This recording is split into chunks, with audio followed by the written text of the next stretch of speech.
got your back when you driving to work or driving home. If you on a plane or you at the gym or you home alone, all you gotta do to listen to the shows, turn on your phone. Two Ugly Nerds podcast, tell you what's going on. This is the podcast. Eric is ugly and would not judge anybody else. Welcome to the podcast. When did you learn that you were ugly? Two Ugly Nerds podcast. Welcome to the podcast. What's going on, guys? Welcome to the Two Ugly Nerd podcast. Voice of the Black Nerd community. I need to work on a new intro. Voice of the Black Nerd community. I am your host, Derek, the podcast guy. I have a sore throat and I feel terrible. So, but I'm still here for y'all because I want to be here. I want to do the podcast. I want to talk about Wonder Woman and Mando and everything. So, yeah, man. Well, I'm here with y'all. Also, always joined. I don't want to say also always joined. I haven't said, I don't know. I'm sick. Forgive me. Always joined by Ian Berserk Music. These don't make sense still, probably, but who cares? It's almost right.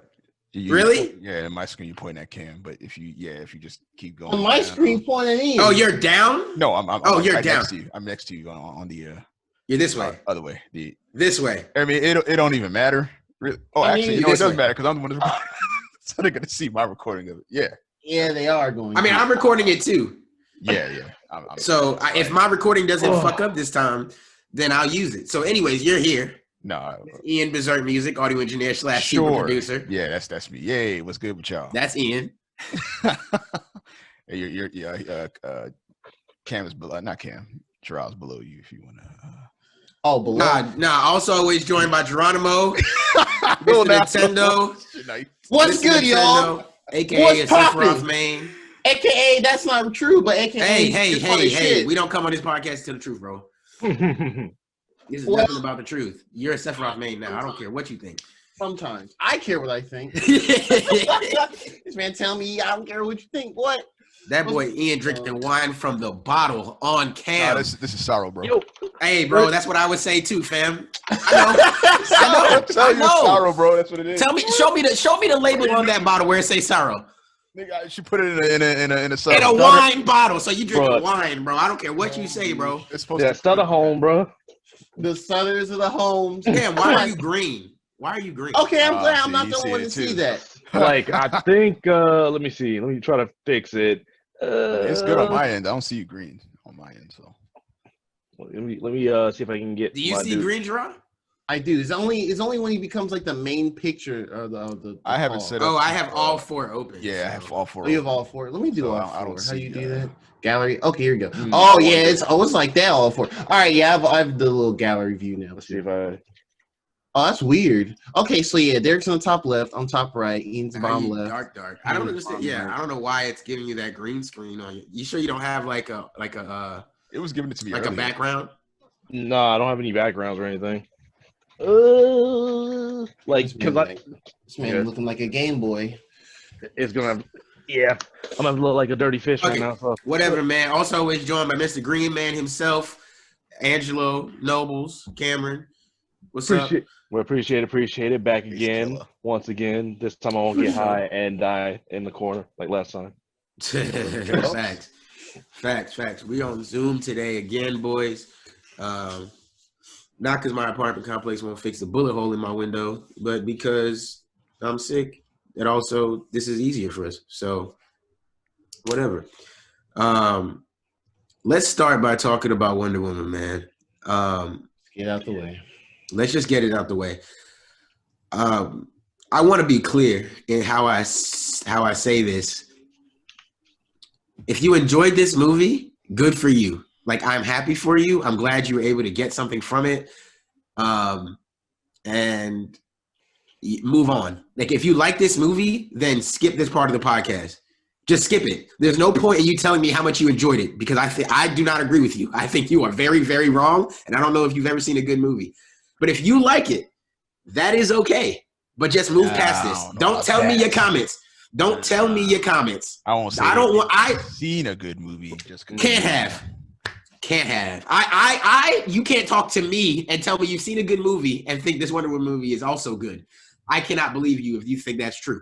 That being said, this is an open platform for sure, but I'm just not going to respond to you if you tell me that you enjoyed this movie. I'm just going to ignore you. So, that being said, huh? Oh wait. Oh, go ahead.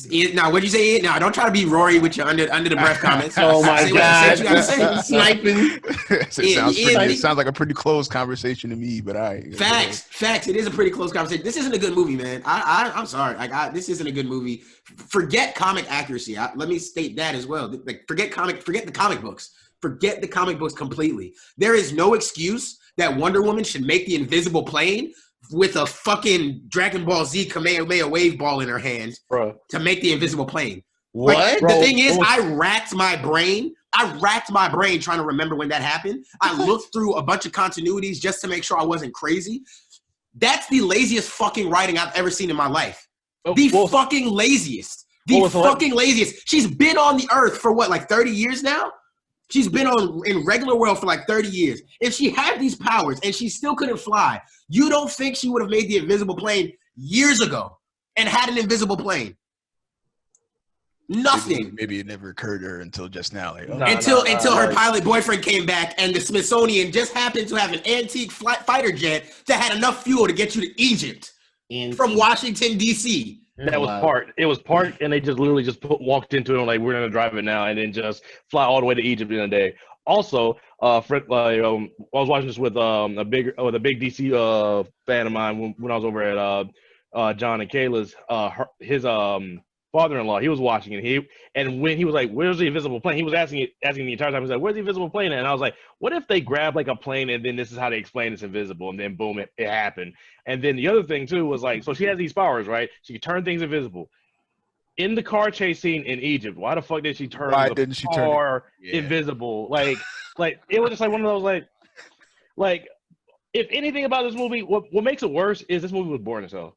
It was boring. Like, and it was for 2.5 hours. Bruh. Like, that's the thing. When I saw the runtime 2.5 hours, I was like, that's a lot of movie. Okay, let's go into it. And then the first hour is literally Love Actually. It's like, oh my gosh, I met the love of my life. Oh my gosh.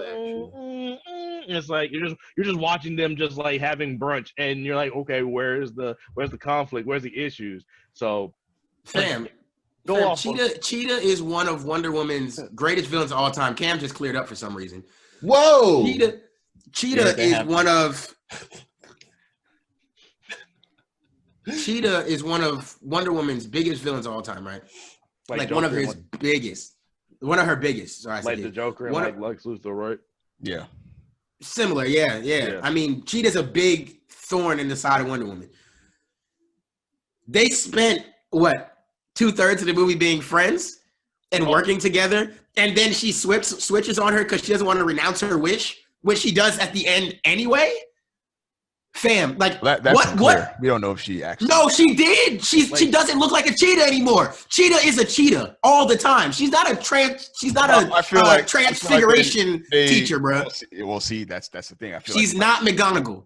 They might do that. They might. Harry Potter is relevant. All right, bro. All right. What's her name? What's the director's name? Patty Jenkins. Yeah, she said that she left that ambiguous on purpose. It wasn't ambiguous. It wasn't ambiguous. It looked like she renounced her wish. Well, she didn't say, like everybody else's scene had them actually saying, "I renounce my wish" or some to that effect. But when they went to her, she didn't actually say it. Well, you gotta remember, not the cheetah anymore. You gotta remember the main villain. He renounced his wish, which was to be the wishing stone, which would have undone all the wishes. So, which is what I thought was the case as well. Which I mean. Okay, fair enough. How does she become cheetah now?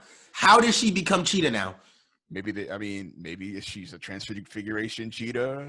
Maybe they go back to the origin of how she originally got her cheetah powers, which is one of two ways, I guess. All right, bro. Maybe hey, bro. Like, I get it. Ian trying to be the voice of reason, bro. But that's bullshit. That's fine. That's fine. Like, that's cool, bro. Like, that's fucking bullshit. They fucking wasted Cheetah. She's a waste of space in this movie completely. Definitely felt like a waste. She's a fucking waste. She's a waste. And in the front, the fight scene isn't even that great. I think the biggest thing with Cheetah is the fact that like she doesn't become Cheetah until like the last 30 minutes of the movie. Like, yes, really. That sucks when movies do that. Like the final big bad climax. She's a Cheetah. It's kind of like she's the character now. It's kind of like in Spider-Man 3 when you finally get to Venom. You're like, oh shit, here comes Venom. In the last 10 minutes, you're like, I don't have time with this character now because it's like, well, that's so disappointing. Yeah, and that's what I'm saying, bro. Like, yeah, come on, man. Like, I don't know. Let's get over to the another bullshit part of this movie. We're not even reviewing this movie in order. I didn't even say spoilers. I'm sure Ian will edit spoilers in here with our drop that we have, but fucking I'll do that. the fact that this nigga, I mean, I'm gonna title this. I should have titled this Wonder Woman spoilers or something.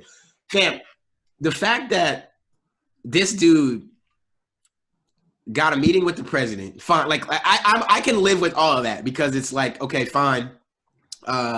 He's the wishing stone, and he's got himself to this place where he can like manipulate people, right? But the whole movie is premised on the fact that he has to touch people to get them to wish, right? They have to touch him, just like he had to touch the stone, just like anybody has to touch the stone. Yeah. Except now he can project through the whole world through satellites that the United States has in 1984, not just to communicate with the United States, to communicate with the entire world. It's that radiation. It's touching us, man. Yeah, bro. Ian. All right, cool. All right, man. So yeah, bro. Yeah, bro. This movie is some bullshit. How she learned to fly at the end? Like, fam, she got the invisible plane and learned how to fly at the same time. What? Why not just make her? What's the purpose of that? Because remember, she was starting to lose her powers because at some point, because this is something I forgot. I was like, when the fuck did she touch the witching stone to get her wish, and when did she wish? Because like we know that she did it by accident. It was an accident that she got her wish. Her wish was fully by accident. She did not mean to wish. She was just touching it and then was like, and she said something, she's like, oh, it'll grant your wish. And she was like, oh, man, I know what I would wish for. I'd wish for my love back or something like that. But she didn't even verbally say it. She said it in her mind. And that's why she only got like half a wish. That's why he didn't come back fully as himself. I don't know. We can talk about how he like or the wishing stone can't bring back a dead body, so it has to put the soul. Just brought back his soul. Yeah. So this other dude just lost his soul just because he was there. I mean, you got it back. That dude has, but does he have any recollection where he just disappeared for 5 days? So I thought that would be the cost. Like, okay, this guy is like, Yep. They don't even explain the cost that well, because even Cheetah's cost, it wasn't really a cost. She lost nothing. Like, oh, you lost your personality. Like, that's your cost? She wasn't as nice. Like, what? And this movie sucks, bro. This movie is fucking horrible. What the fuck are you talking about? Like, oh my god. Here's the thing, right? Like when I review when I look at bad movies, I always say, what can we do to make it better? The first thing is with the Wishing Stone, it should have been a more drastic change instead of it being like, oh, something changed, like a little snip here. Because like when Barbara first gets her wish, it's like a little gradual change, and I guess that's the director being like, "Oh, I want to make it like gradual," but it's nothing that's like out of the ordinary that makes you question it. You're just like, "Okay, that's weird." And then when old buddy comes back, you're like, "Okay, that's extremely weird, but whatever." And then when he's like, "Oh yeah, wishing stone," it's like, "Okay, that's what it is." It's like nothing is really like big enough to make me think, "Okay, that's the problem." It's more like, "Oh, okay, that's weird. Keep it moving." Also, yeah, my camera's turning green. What the fuck? My thing is like, from early on in the movie, we knew that the wishing stone was clearly going to give Cheetah the powers.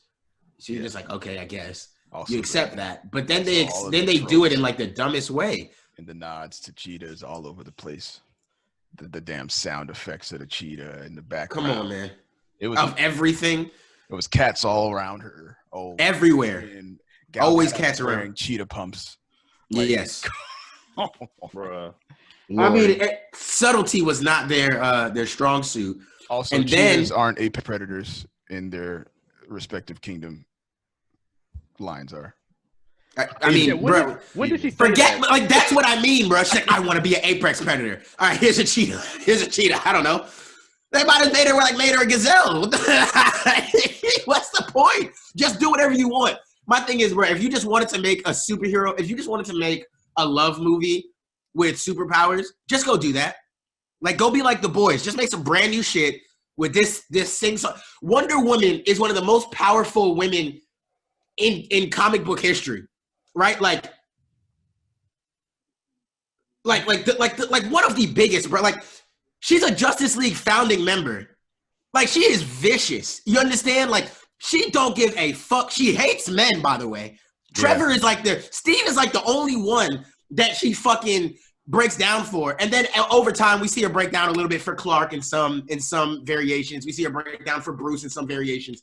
But as a whole, it's like, fam, why is she still caught up on this dude that's been dead for 30 years, bro? 70. Because like he it's died 70 like, years? Is that what it was? My bad. Because it was World War I. He died in World War I. And so 70, because this is 1984, right? That was so World that's War like I. 70 or 60 years he's been dead. She should have been got over him. I was thinking about it today. I was like, 70 years, bro. 60, 70 years, and she's still holding on to this nigga pocket watch, bro. Man, come on, bro. Get this bullshit out of here, dog. Yeah, like, so here's my so on the one hand, I was saying all those things, like this whole movie goes against her core character, you know, in general. Her core character from the comics is not this. On the one hand, I was like, okay, yeah, that's the thing. On the other hand, I was like, it's a female director who did this. She wanted this to be this way. So can I really be upset? Yes. If that's how she wanted it. Yes. Yeah, this is a bad movie. Because if it was a guy who did it, then I would be like, okay, you know, this they're being sexist for making her so soft, even though she's supposed to be, you know. But now it's a female director. So she doesn't know what the fuck she's doing, and that's okay. Like, that doesn't mean Patty Jenkins isn't talented. It doesn't mean she didn't deserve the opportunity or whatever. No one's taking any of that away from her. I don't want it to sound like I'm saying anything like that. I'm not saying that she should never be a director again or anything, right? This movie, this one is terrible. This one sucks. It's clear she can make a good Wonder Woman movie. Something happened along the way of this one. I don't know, too many hands, too many cooks or something, different directional visions. Who knows? Honestly, it just looks like, based on the runtime and everything, she doesn't know what to cut. Like, you can sounds bloated. Most of the time when you're like writing a story and all that stuff, you add all this shit because you're like, whatever, I want to tell this story and I want to make sure that all these things work together. But she's trying to do like 3-4 different stories all in a superhero movie, and it just doesn't work. She's trying to give the love interest to give Wonder Woman some like growth and whatnot, but we really don't need to do that because that was already done in the first movie. Right. Like, really, this movie should have been about Cheetah. Really, like, we should have focused on Cheetah, have Wonder Woman kind of give a little bit of like hints here and there, but literally her be a superhero. Like, if anything, like Captain America, like how Captain America has done every movie. When he comes in, we don't really focus on him growing anymore. He's getting there, but he's not the primary focus. It's everybody else around him. So exactly. And then the other thing too, something like I forgot, which is hilarious because in the movie it had no point. Was the first the first few minutes of the movie when you're in her backstory when it was talking about what she was Themyscira. That was like, really, when you think about it, what was the point of that? Like, if y'all could tell me, please, because like okay. So it was the theme of truth, I guess. Yeah. So that's what I want to say. If people are gonna tell me that this is a good movie because the themes are good, the themes in the movie are great, bruh. Or I think they're great. They seem great on the surface, right? Believe in yourself.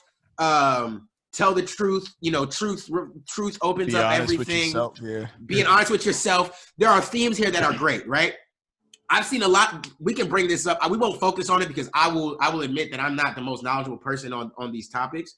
My knowledge is very bare minimum. But I've seen a lot of people from the Middle East very upset with a lot of depictions in this movie through different things. I don't know if you guys have seen some of those reactions on social media, Twitter specifically, but a lot of people do not like the how Middle Eastern people were portrayed through a lot of this movie, especially having an Israeli actor as the lead role. So I'm just putting that out there as something that people criticize in public. I don't have a feeling about it personally because I am not from the Middle East and I don't know enough about the situation to say, I have to be this way or that way. Clearly, people still watch this movie. So whatever. When he was like these heathens, and then the wall went up. A lot of people felt like that was very. Maybe it wasn't directly at any certain group of people, but some people felt like it was pretty on the nose.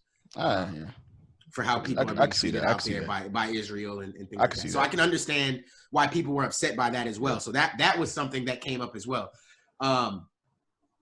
So I just want to bring that up while we were talking about themes of the movie, because that was definitely a criticism of the movie as well. But that being said, bro, like a theme is not enough to make a good movie. And to me, the opening scene was probably one of the best scenes in the movie. You have this young Diana keeping up with these like clearly trained older soldiers. A lot of that doesn't make sense because, to my knowledge, Themyscirians don't age, especially on Themyscira, like at all. I know they age they're supposed to age very slowly in our world, but they're not supposed to age on Themyscira. They don't age inside They don't age on Themyscira. So how you have these like clearly younger soldier looking people, I don't know. That's a little weird. But sorry guys. But yeah, man, this movie as a whole didn't work. It didn't work. They missed a lot of beats. Like Cam said, the storyline is not. There's no cohesion. I get it. Everything doesn't have to be exactly like the comics. But you tell me you couldn't come up with a better way for her to make an invisible plane than a little ball in her hand, and she just goes, "Oh, my dad made Themyscira invisible a long time ago, and I've been trying to figure it out. So now I can just make an invisibility ball." Like that's not good writing. That is bad. That's bad writing. That's bad directing. That's bad producing. Too many people had eyes on that scene for you to tell me that nobody knew, hey, this is bullshit. We should not put this in our movie. Honestly, I'd be happier if they just cut it out and the plane just went invisible on its own. Like that was somebody in the room saying like, we need to put the invisible jet in here, and it was like, where do we put it? We're gonna put it right here. It's gonna happen. We're gonna do it. That's basically what it is. That's basically what that is. There was something else I was kind of like jarring, but continue. I'm gonna remember. I mean, back to you know what? Go ahead, Ian. Go ahead. Oh, back to what you said about growth. That was another thing that was annoying, and that it's been how many years? 70 years, and she's still learning her abilities. Like still learning. She just now figured out how to fly and do the like. I agree. She was still web slinging on lightning, bro. We shouldn't be watching her grow still. You know what I mean? Also, in the second apparently movie, she didn't fly at all in the first one, Justice League. No. So her flying now is kind of strange. Yeah, like bro, like this movie was. Because it doesn't fit into the timeline anymore. But they've been said they're saying fuck that timeline. Like they've been saying that that's different. So these movies are not always necessarily going to match up with that. So yes, if we were still in that Justice League Snyder timeline, this would make no sense, because how could she fly here? She learned how to fly here, but then got scared and never flew against Steppenwolf and everything. That would be dumb. No, this is away from that. So also, like, my biggest gripe with it is the plot itself. I really didn't like the whole wishing stone bullshit. I feel like that was the crux of this movie. That wishing stone plot just ruined the shit. It ruined everything. Like, honestly, it's not so much as a wishing stone, but it's just like, what was the main bad guy's motivation or plan? It's like the entire time. My bad. Yeah, the entire time you're watching it and you're just sitting here like, what? He's like, I'm the stone. Let's go. Okay, you can grant wishes. What is that? What's his end goal? Like, it seemed like he just wanted oil. Like, like he just walks up. He's like, oh, I'm gonna grant you oil, and I'm gonna do this. I read about the villain Max Lord in the comics, and one, like, he's a cooler villain in the comics because like apparently he has the power of suggestion, and I'm like, oh shit, that's actually kind of cool. Why? Like, I can see where they were trying to go with that, but it doesn't make sense here, especially towards the end. But anyway, what were you about to go to? Oh, I was gonna comment on Maxwell Lord, right? Like, I want to get this out the way too. I love Pedro Pascal, right? Like, I've been a fan of this dude since Game of Thrones. I'm a fan of how he portrays stuff, especially when you can see his facial expressions. I think he does really good facial expressions. Here's my thing. They clearly tried to make Pedro Pascal or Maxwell Lord. Let me not say Pedro Pascal. They tried to make this Maxwell Lord this Trump-like character, right? Yeah. In order to create this thing, right? But it wasn't done well. It was not done well. Pedro Pascal just looks stupid as this generic white man. You could have just got a generic white dude and done that. Why'd you get that's going to sound bad on YouTube. I'm not going to say that. Why'd you get the white dude because isn't he Spanish? Like from Spain, Spanish? I think so. Pretty sure. Let me double check that. But the point is, he's not an American white. Why they tried to make him look like an American? Oh no, he's Chilean. That's what it is. Chilean, Chile. That it's still Spain. It's still Spain. It doesn't matter. White people, spicy white people.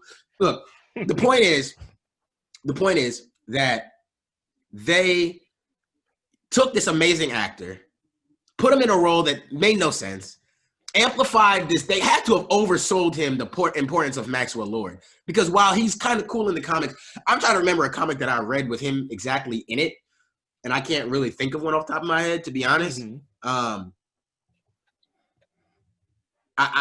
No, he's an okay character. He's not like he's not this world-beating character. He shouldn't be replacing Cheetah in your movie. He should not be a bigger focus than Cheetah in a Wonder Woman movie. Like, that doesn't make any sense to me. And then, like, for Cheetah, like, she's just, like, nerdy. Like, I hate this. I really hate this. I was a really nice person, but everybody was mean to me. Nobody paid attention to me, so now I hate the world. So generic. And I'm gonna be an asshole to everybody for it. Now I want to be an evil villain and kill people because of it. Like, fam, not to mention, right? She wished to be like Diana. Fine. My thing is, we already kind of discussed, like, the power is coming in slowly, right? Like, she slowly got these powers or whatever for whatever reason. Fine. Or maybe she just slowly started figuring out what her powers were. I can live with that. What I can't understand is she started to quote unquote look better, which to me she looked the exact same. I don't know about y'all. Took off her she glasses. Looked the exact same. That's what took her glasses off and straightened her hair a little bit more. Like a pasty. Her hair was a little curly and they straightened it. What's the difference? And they put her in a tighter dress. Yeah. Bro, she looked like a frumpy white girl. Like, that's all it was. She looked like the girl next door white girl from the pornos. And then I guess she was like, but she wasn't getting enough attention. So now she's like, oh, I gotta wish on this stone to be sexy. And now that I'm sexy, I want to hurt the whole world because I can't possibly go back to not being sexy, even though being sexy is just straightening my hair and putting on heels. I just don't get it. Like, I genuinely want to find women that care about, like, this medium and enjoy that. Like, I understand the people that don't know anything about comic books, have no real care about superhero movies. They just watch them because they're popular. And you think this is good. I can understand that. Like, I understand. You're ignorant. I get that. But as somebody who watches movies for real, who cares even a little bit about the fiction in these movies, this is not a good story. That's why I keep saying, like, forget the background information. This is not a good story at all. It's just not, like Ian said, it's not a good plot. The CGI is terrible. That run scene is abysmal to me. Yes, it's not Flash bad, but it's just abysmal to watch Wonder Woman run after a truck like that. Why the hell Steve is even here is just frustrating. Why the fuck do you even bother to kill him if you're just going to bring him back on this Freaky Friday bullshit? Why not just let him stay alive and tell him you got some special serum from Themyscira that lets him stay alive with you? Just, if you want him that bad to be this fucking love interest, just do that. What's the point in killing this dude twice? Yeah. Honestly, Leonardo DiCaprio needed a check, bro. That's it. I'm sure I look disgusting on camera. Honestly, bro, it's not. It's just like when you said that when you brought that up, it just made me think that this is more of a fanfic than it is an actual movie. Because why do you need to bring him back? Because if his role, when you kill a character off, you pretty much end their arc. That's the ultimate character arc. They're dead. There's no growth. They're gone. They're not coming back. When you bring this character back, and then their whole their entire what am I trying to say here? When you bring them back, you're saying that their arc isn't finished. That you have to explain something. That there's something missing. What was the point of bringing him back? Because she missed him. Like, that's. Because she missed him. Yeah, that's a great lesson to teach young kids, that when people die, if you just miss them enough and then wish, they might come back in someone else's body. What are you talking about? What are you talking about, man? Well, the lesson was to, be real with yourself. And I think they cleared that up pretty well. No, I don't even think it's be They, real with yourself. It was literally her. It wasn't even good. She left him in Or in front of a mall exceptionality. and ran away. Like she left this nigga in front of a mall and was like, "I'll always love you," and ran. They like it was like that. That was that. I'm sorry. I never once felt anything for this movie. I never felt sad. I never felt happy. I never laughed. I never felt anything. I watched this movie in complete disarray, like just complete stone face. How much longer do I have? How much longer do I have? We kept taking breaks because it was just like, I'm not watching this for 2.5 hours straight. I'm doing something else. Like, I think the worst part of the movie to me, with everything else that's been talking about, has to be the inclusion of that gold armor scene. Like, They showed so much in the trailer. Like that's the only reason why I know. So let me set the scene up, right? Let me set the scene up. So, they're getting ready to go to Maxwell Lord's house or wherever he's about to go, and in the bunker, and boyfriend is like, "Yo, what's that surfboard in the background?" And Diana's like, "Oh, this is the armor of this one chick that was like the Mascara's protector and shit, and she had wings and stuff, and then she protected people from the 300 guys, and then basically, yeah. So then afterwards, she goes to fight Cheetah in the armor, and you're like, oh shit, this looks like it'll be a good fight. Cheetah destroyed that armor, bro. It was a piece of. She's like, get this shit out of here. Yeah. And it was pointless. It was like, That's okay, wild. why did you even wear the armor if it was just gonna get thraxed up by Cheetah? started fucking her armor up like it was nothing. You want to look at that scene though? I'm looking up. Come on, man. After the pod for sure. Oh, I don't want to Come on, man. 2.5 hours. And they remember in Spider-Man 2, Andrew Garfield Spider-Man 2 with Electro. Man. Yeah, remember that scene? But put women in it. There you go. That's Wonder Woman versus Cheetah fight. Literally the same fight. Yikes. Swinging on electric poles. Yeah. Man, they really made that scene look dope as hell in the trailer. But now I'm thinking, was that just the only part of that scene? Just her swinging on the lightning bolt or whatever with the lasso? Yep. Mm-hmm. That's all it was? Probably the best scene in the entire That's movie. a shame. That Oh shit my still god! Make sense. Why is she swinging on lassos? Why is she swinging on lightning? To gain momentum, but she can fly though. In the air, I guess, right? She didn't learn the squeeze your butt cheeks to make you fly faster. She didn't learn that. Make yourself aerodynamic. Clench. I think the other thing too is the cinematography in this movie was just trash as well. Like again, I will never stop pointing out the Pakistani dummy scene where the kids literally transform into dolls in saving them, and I was just like, bro, someone didn't do their job here. Because again, it's like yeah, you like some people may have an eye to catch that, like the switch out. Yeah, sure, whatever. But that was obvious. You saw like if an average Joe could see the dummy kids, it's like if they can see the dummy kids, that means you didn't edit it correctly. That means you didn't make the changes correctly. So yeah, no, bro. It makes no sense. It makes no sense. They clearly did not try with. Like we said it a couple times, that the visuals in this movie are bad. Like all of them. Literally all of them are bad. I don't think I enjoy any of them at all. I think they're all terrible. That's all I can say, really. But yeah, no, it's not a good movie, man. I'm sorry. I don't care. And the Ian that's with me, he agrees. So it's not a good movie. Can y'all see my virtual background? Yep. Oh, I can. I don't know. Can y'all see, bro? I think. Yeah, I don't think care. This ain't about you. This ain't about you. This is about Ian number 2 that's over here. I was gonna say Ian Jr., but you're Ian Jr. I mean, I can see how somebody would like this movie, but if you are, you know what else, man? What I felt like, it felt like you were given somebody who's used to making gritty movies the task of making a pop culture, poppy, funny, family-oriented movie, and they just didn't do it well, and it was awkward all the time. Every time they tried to be, the family-oriented move or flick, it just felt awkward. And that was my critique for even Aquaman. That's literally Yeah. how it felt. It felt I still gotta every watch time that. they made a Well, joke kind or of. tried to be, you know, funny or anything like that, it just felt awkward. Is the freaking the kids rolling on the floor? That shit looked cringy as fuck. And I was looking to Right. see if they were still alive because they there's no way they would have survived that in real life.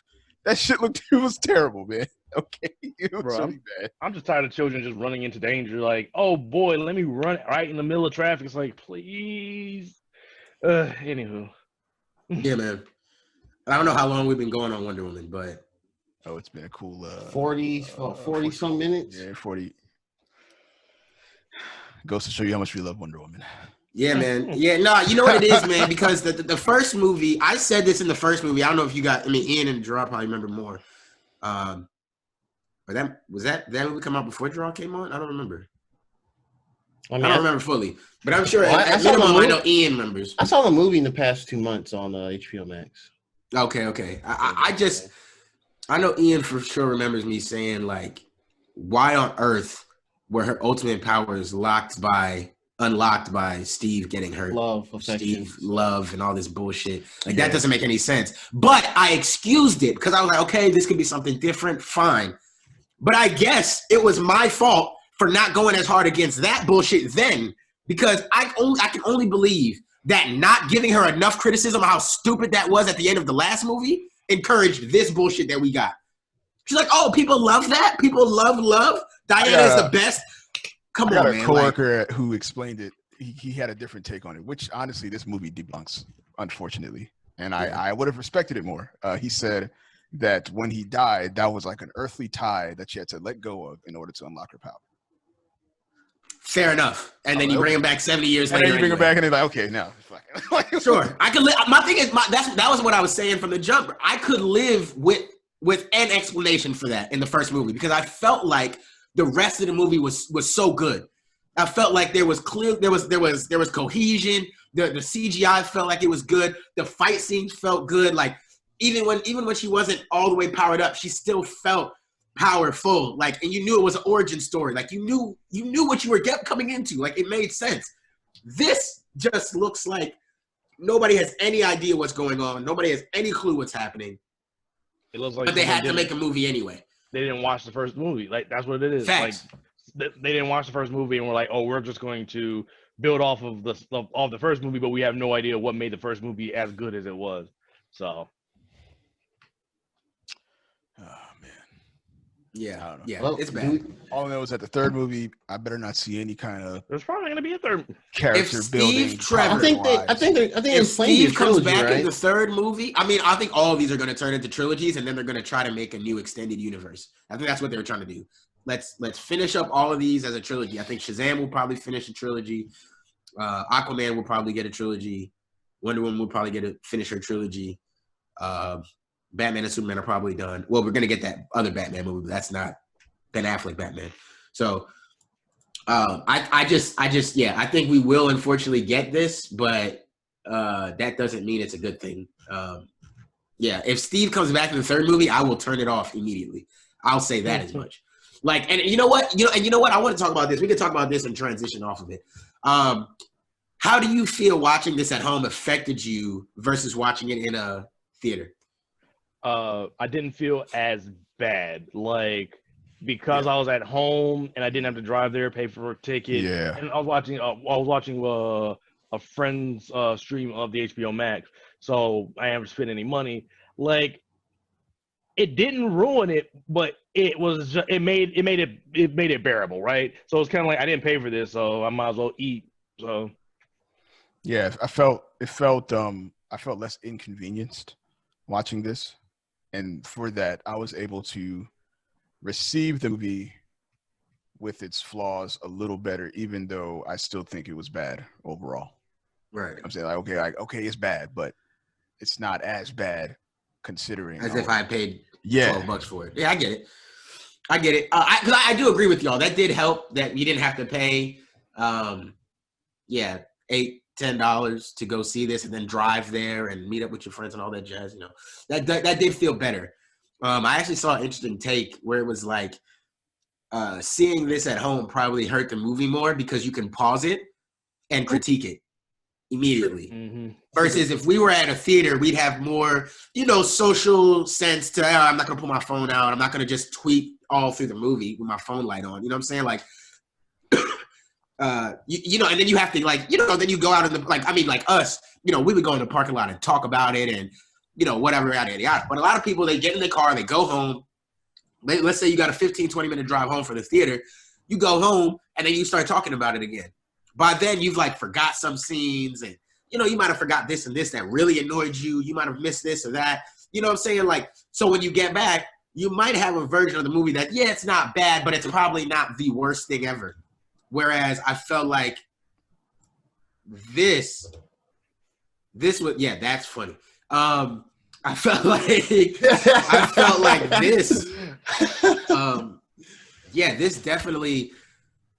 Do you think this formula hurts or helps the movie industry? If you know how to make a good movie, yeah, it's great. Yeah, if your movie fucking sucks, good. your movie, the second it releases, niggas are going to be on Twitter shitting on you. Yeah. And my thing is, if you make films, you just have to live with that.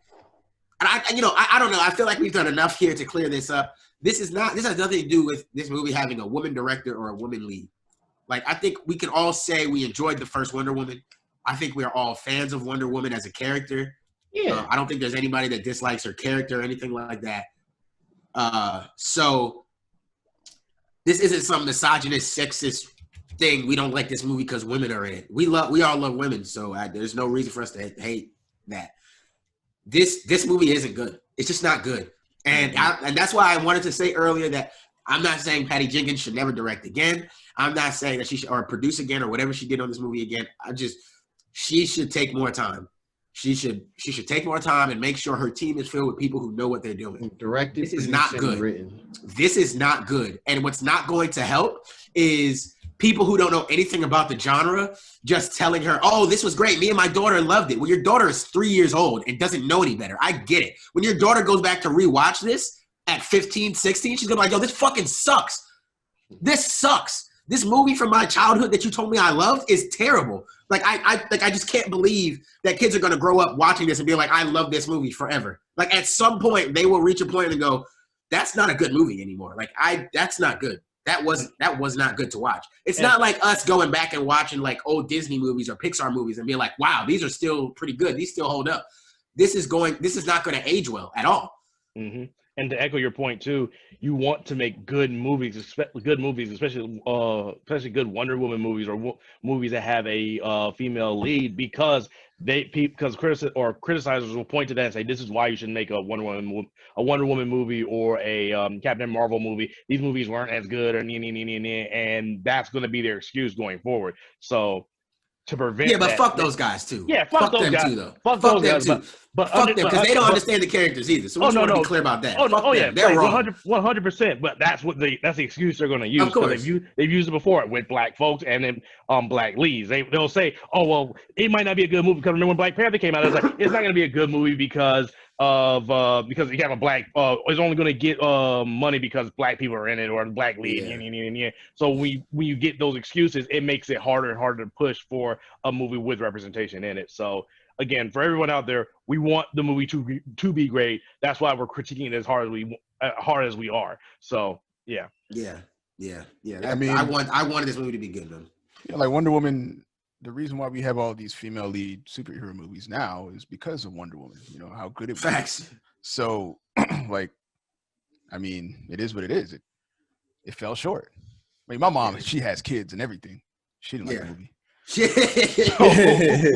Was JJ with you? No, he wasn't there. But I feel like that might have been more of a. She not she watches superhero movies pretty avidly. She watches all of the CW shows. Right, yeah. So if she watches the CW shows, your mom is a fan of corny superhero shit. So she didn't like this. Come on, man. Come on, bro. If that's not an indicator, what is, man? Yeah. So that's bad. Man. That is bad. Okay. All right. Wonder Woman was bad. We all agree. Y'all want to give a score? I don't know. Just give a score. Let's give scores. I didn't watch it out of 10. I didn't watch it out of facts. That's as definitive as it can get. What did I score Aquaman? Nah, it don't matter, bro. What just scored? I don't know. I really don't remember. Aquaman. I think he gave Aquaman like a 6 or something like that, or a 5. It Maybe. couldn't have been. Black Manta died terribly out of 10. Nah, I thought got bodied. I think it might. I give it a Rooftop scene. I give it a 5. I give it a 5. 5. All right, what do you think? Okay, Ian, real quick before I go to Cam, is this better or worse than Aquaman? That's tough. That's tough. I'll say this is better than Aquaman. Interesting. Okay, That is interesting. Right. And I haven't watched Aquaman. and that's fair. I yet. mean, I disagree. I think Aquaman at least got their action scenes right. Like that was actually fun. There was way more of it. So there was actually at least those were good. As corny as the movie was at points, that movie had good action scenes, good fights that you were like, oh, this is something. And then there was a coherent buildup of the movie, you know, with him going down there and fighting the big sea monster thing he had to fight in order to get the stuff. There were plot holes in that movie too. Don't get me wrong. I'm not saying that movie didn't have any plot holes. It had them. It had them. Like his mom being alive still. Like that was random bullshit. Okay, I'm being hard. Yeah, I would. Yeah. You're right. This is coming from. I wasn't trying to change your opinion. I was just saying. I'm just saying, me having not seen Aquaman in a minute, I definitely did forget about all of those scenes. And I would say it's hard to judge because that was his first movie, and this is the second. And typically, the second movie is going to be critiqued harder because it's coming off the backbones of the first. Yeah, my thing is Aquaman. To me, Aquaman can't do anything but go up. It can't do anything but get better. I'm curious to see what happens. It could get worse. If they let Patty Jenkins direct it, it could get worse. That sounded bad. That sounded bad. I'm not hating on Patty Jenkins. I'm not hating on her. It's just this wasn't good. It wasn't good, bro. It just wasn't great. It was not good. And the fact that no one recognized it, the fact that I guess the part that irks me the most is there is not a forum where we can be open and honest with producers without them getting in their fucking feelings, right? Like, I get it. You make art. But sometimes your art fucking sucks, just like sometimes this podcast sucks, right? And I can't be a little bitch about it every time somebody tells me, but I can't be a little bitch about it every time somebody says, hey, bro, I didn't like that last episode. Or, oh, you know what, y'all was going off topic. I wasn't feeling it. Like, you take that and you move on and you try to do better the next time. This movie isn't good. We should be able to tell her that without people saying you're misogynistic and homophobic or any kind of phobic or any whatever. Like, no, bro, this just isn't a good movie. Like, by movie standards, you don't even have to compare this to other superhero movies for it not to be good. It's just not good as a movie. Mm-hmm. Bad plot, bad editing, no cuts at all. This movie should have been in 2 hours, hour and 50-minute max. No cuts not good enough cuts in the movie. The movie just missed. They missed. Anyways, Cam. I don't know why I said Ant. In my head, Anthony is here. Cameron, what do you think about what's your score for Wonder Woman? That's what I'm trying to ask. My score, I'd give it a 4 out of 10 because I'm giving it half. First off, because it's a bad Wonder Woman movie. And I'm docking another point because it's a bad movie. It's not fun. As a superhero action flick, I should go in there expecting to have a good time, even though it might miss the story beats or what have you. Let me still have fun. Let me still enjoy it. Hell, Justice League was fun, even though it was pretty trash. Aquaman was fun, even though it had its shortcomings. This wasn't a fun movie. There was nothing fun about it. It just felt like a drag. And for it to have been 2.5 hours, honestly, I think that it being on streaming did wonders for it than if it was in theaters, because I would have been tired and pissed because of how slow we got to anything, and to any action scenes we did get ended up falling on their face. So everything being equal, 4 out of 10. You got it next time. Try harder. Facts. Yeah. This nigga hurt again. God damn, bro. Being a Liverpool fan is hard, people. I give it I'm probably with Cam, 4 out of 10. I'm giving it probably 1 point for having Gal Gadot in it. Give it another point for the Wonder Woman suit. I don't even know where the other 2 points are coming from. Just being nice, I guess. Yeah, bro, I give it 4, and I might still be being generous with that. I just don't think this movie is good, I don't think this movie is even passable at all. You know what I mean? Like, I would never suggest somebody watch this. The only reason that I told y'all to, y'all watch it is, again, because we do a podcast. I wouldn't suggest anybody else waste their time with this film. Watch a synopsis, watch a YouTube breakdown that's like 10 minutes long. That'll have everything you need in it, probably. This is bad. To me, this is like Artemis Fowl levels of bad. Like the same way I came in here and talked about Artemis Fowl being bad. Actually, Artemis Fowl. That did come out this year. And Artemis Fowl was better than this, to be fair. At least for Artemis Fowl, I can watch that movie and say to myself, you know what?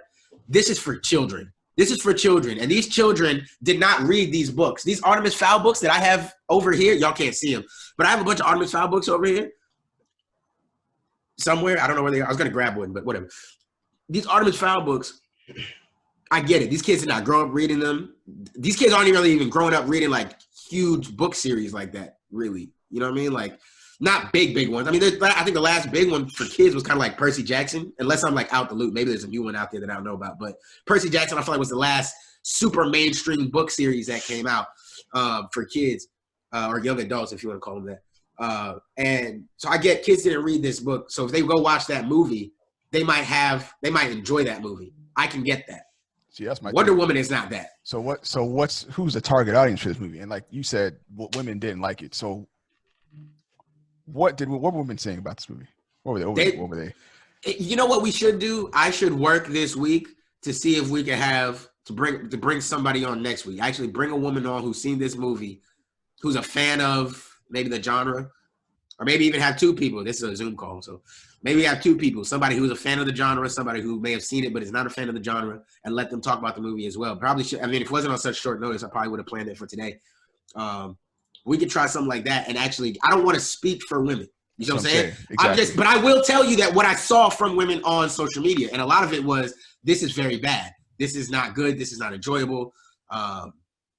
This is, and like I said, it's just like they said, like, it's just a bad movie. Forget it being a bad Wonder Woman movie. It's just not a good movie.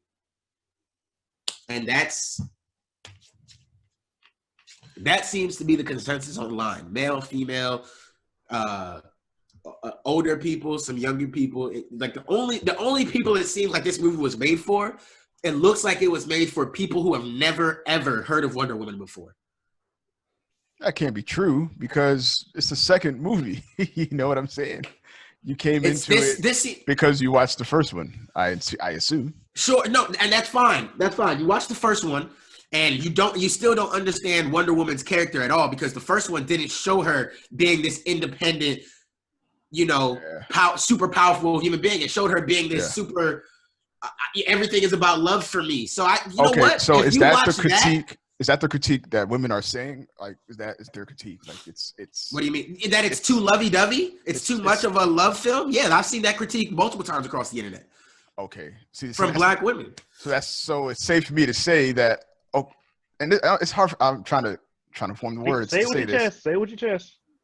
On the if it was a bunch of guys in the room and they wrote a movie like this, then I could say, okay, it was because there's a bunch of guys in the room. And they don't know what women want. I get exactly.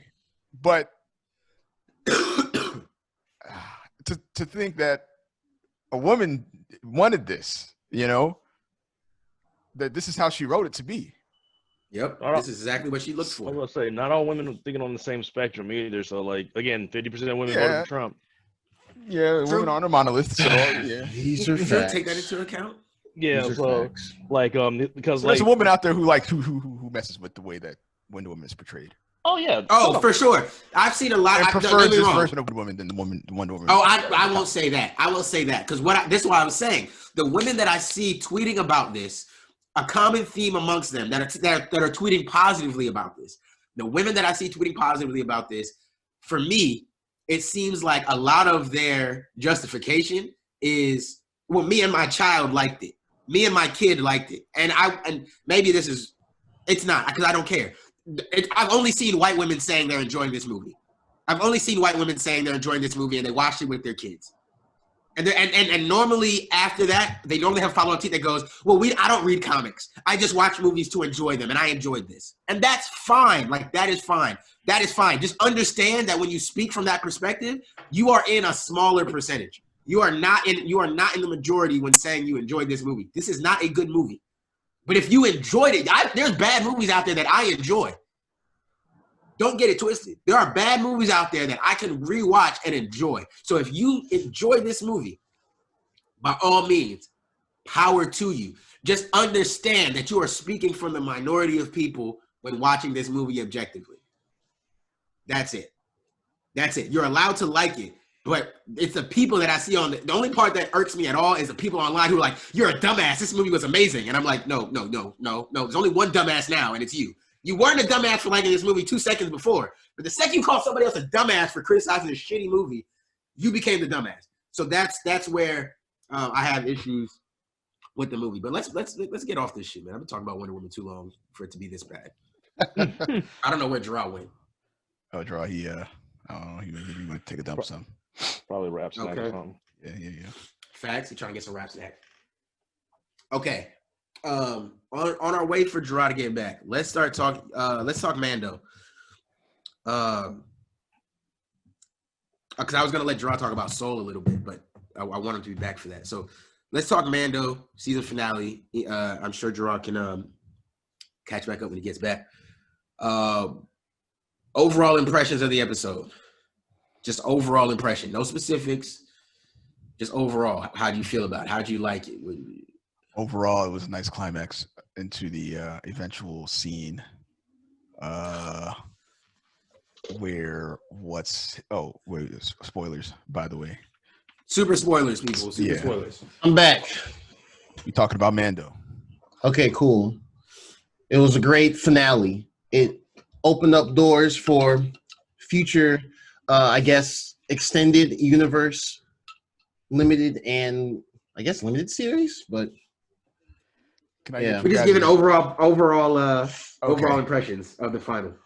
Okay. Actually, okay, yeah. So I do want to. Okay, so I did mention this in the WhatsApp, and I did say I wanted to expand it more. I kind of gave the broad stroke of Beskar is broken, because I understand that. I understand the Force users are like, they're there. They're like, that's them. They're the top and everything. But like in the scope of this series so far, and at least when we got to the Dark Troopers, I was like, man, Mando got almost like a high luck stat or some shit. Because he definitely, them things were so menacing for like half the season when they kept showing, oh, my getting is setting up the Dark Troopers. Oh, shit, they about to come through. And sure, he was able to stop most of them through the little door from coming out. But that one that did come out, I feel like that thing should have punched like a cavity, like early slice his neck or something. But I don't know. I just was like, damn, Beskar is too fucking strong. So that makes me wonder what the Dark Troopers made out of. I mean, besides not Beskar. But I mean, I don't know what the Dark Troopers were specifically made out of. I don't know if they said that in the show completely. I know they were supposed to be Force sensitive, I think. I thought they were supposed to be Force sensitive. That's what they alluded to with what episode was that? Was that 4 when they went back to that planet and they ran up in that it was with the old squad. No. Yeah, so when they ran up in that one planet, you talking about the clones? Yeah, when they went into and they found that wasn't the Dark Troopers. That was actually a prelude to the what's his face? Snoke and him being a clone. That was the because yeah. Right. So facts. And that's what I mean, Gerard. Like that what Cam just said. I'm gonna let Cam finish, but that's why you can't tone it down, because this show comes from the greater universe. Shout out John Carlo. Shout out to the GOAT right there. I don't know. I just feel like the Dark Troopers were just immediately trivialized. They just were like, oh man, they coming. And it's like, yeah, they are. And then not really anymore. And not even account on the, when, at the very end, the Jedi came through. Honestly, there's really no way to do them right though, because it was like either they should the Dark Troopers should have been a threat from the beginning of the season, because having them towards the tail end, you either they totally shift the either you're going for a bad ending because these guys you can't stop them. They flew back from space. either you get a bad ending or you get a very trivialized ending where it's kind of like you give them the Boba Fett treatment where they're like, oh, they weren't really that much of a threat anyway. So as That's late as we got, they weren't much for a threat anyway. Yeah, well, until freaking. Can Luke. we say it? Yeah, Luke. Yeah, they were. Like, yeah. So we can. Yeah. So we already said spoilers. Spoilers. Until Luke showed up. Yeah. They were Luke fucked. showed up at the like end. that's what I'm saying. Like they did to me. I didn't seem like they downplayed anything because they were fucked. Well, no, I get Mandalorian that. was getting fucked up. They were Yeah, screwed until Luke showed up. I mean, I get that, but I don't know. I don't know. I feel like I don't know. I just didn't. They're like they were just there. They weren't menacing enough. They weren't menacing. I think they're just kind of in that one place where Mando showed. But I don't know. Man, I need to rewatch the episodes. I mean, I guess we could have gotten more interactions with the Dark Troopers and everybody else. They got a cool, Louis gave us a really cool with Mando space trap theme song for them. But other than that, I don't know. I just felt like they should have been more menacing throughout the, this last episode or something. I don't know. I'm not even counting Luke. I get that. Lightsaber gonna fuck everything up, but I don't know. I mean, it's a power balance that they had to establish in this universe. They had to establish a power balance. You have to understand that Beskar is super powerful. I think they did a pretty good job because at some point they're going to have to go up against Force users. Sith, yeah. Like at some point there's going to be a dark Sith Lord or something that's going to come up. Like, and even if not, like if Moff Gideon gets the Darksaber back, or if he's successful in making himself Force sensitive, like fam, like that's a whole. Well, the backstory. I would like to see him getting Force sensitive. Well, the backstory on the whole thing with the Beskar is that you got to remember the Mandalorians don't fuck with the Jedi at all. So for them to have tools and things to fuck up the Jedi, they would have went out of their way to get it. So Beskar being as busted as it is pretty canonical. But while the armor is pretty much untouchable, he's himself, he can still get fucked up. And I think that's why they had the Dark Troopers I think they were made of some type of Beskar alloy, because they kind of alluded to that in the last season where when they raided the Mandalorians the first time, and then you saw a bunch of helmets in the middle of the room, that I think they were alluding to that they were made out, because I want to say the Empire did get some Beskar, because that's what they paid Mando with in the first episode. So I don't know how much of it they're made of Beskar, but it's probably some type of Beskar alloy. So, I mean, that's really my only nitpick. I mean, I'm still a newbie Star Wars person, as I'm gonna say every time we talk about Star Wars until the end of time, I guess. But same here. Nah, you all watch Clone Wars and shit. Which this show screams you need to watch Clone Wars. You need to watch Rebels. If you don't, at the very why least. are you still like that? At this point, to me, it's especially we got Dave Filoni in here now. Now I've read up on him, so now I'm understanding. He's steering the ship now in my eyes. I need to watch Clone Wars. It's almost homework. But I don't want to say homework because I'm interested in actually watching. Oh no, it feels like homework. It's like 8 seasons. There's 22 episodes. It's not. There's an actual study guide for that, so you don't have to watch all the episodes. I'm not one of those cheat sheet types of shows. Well, see, that's what I was gonna say. I'd rather just watch it from beginning to end. You can watch the last season of Clone Wars and then Star Wars Rebels, and I think you'd be all right. Honestly, I mean, I'm gonna watch from beginning to end. I'm just one of those. You're on mute, Derek. You mute Derek. My bad. I was gonna say facts, but also I think if you start Clone Wars, you just like it. You'll That's what I'm saying. I think it's a good show on its own. I don't think you need to skip around if you don't want to. No, I'd rather watch it from beginning to end. Yeah, sure. I mean, I'm not saying. I mean, excuse me. No, we're not gonna get next Star Wars show on Disney Plus until I think it seems like they like doing this stuff in the fall, right? So I have at least 9 months of 2021 to. Well, it's December. I think they said the Boba Fett show comes. I think they said. So we talked. I don't know. We didn't talk about that. So I think it's two. So from what I understand right now, it's 2 separate shows: the Boba Fett show and Mandalorian season 3. The Boba Fett show is not going to be season 3 of Mandalorian, from what I understand. So for what I'm getting, and I think this is what they're doing going forward, at least starting with Mandalorian, they're gonna film, shoot season 3. And then that's gonna, it's gonna be the ongoing show. And I think Boba Fett's gonna be a limited series. That's just gonna kind of add more to his story. He Sound the Throne and all that good stuff. And I think in 2022, that's what I'm getting with the Ahsoka show. I mean, I don't think that gave too much information on that, but my expectation is that's also going to be like a limited run series. Like, I don't think they're going to do like Ahsoka season 2, season 3. Like, maybe it'll be like episodes of her story. I don't know, post Rebels or whatever. Just the basics I've seen in a couple videos I've watched. Yeah, I don't know about 2023. Didn't they say that there was supposed to be a show with like some of the red hair chick? I don't remember her name. Bo-Katan or whatever. Bo-Katan. Didn't they say she's getting her own show? Or not her? Well, I thought I read they were doing like they were saying they're gonna do another side series with like those men. I don't remember. I have to look it up. I thought there was another side series. I don't fully remember, but I mean, it's possible.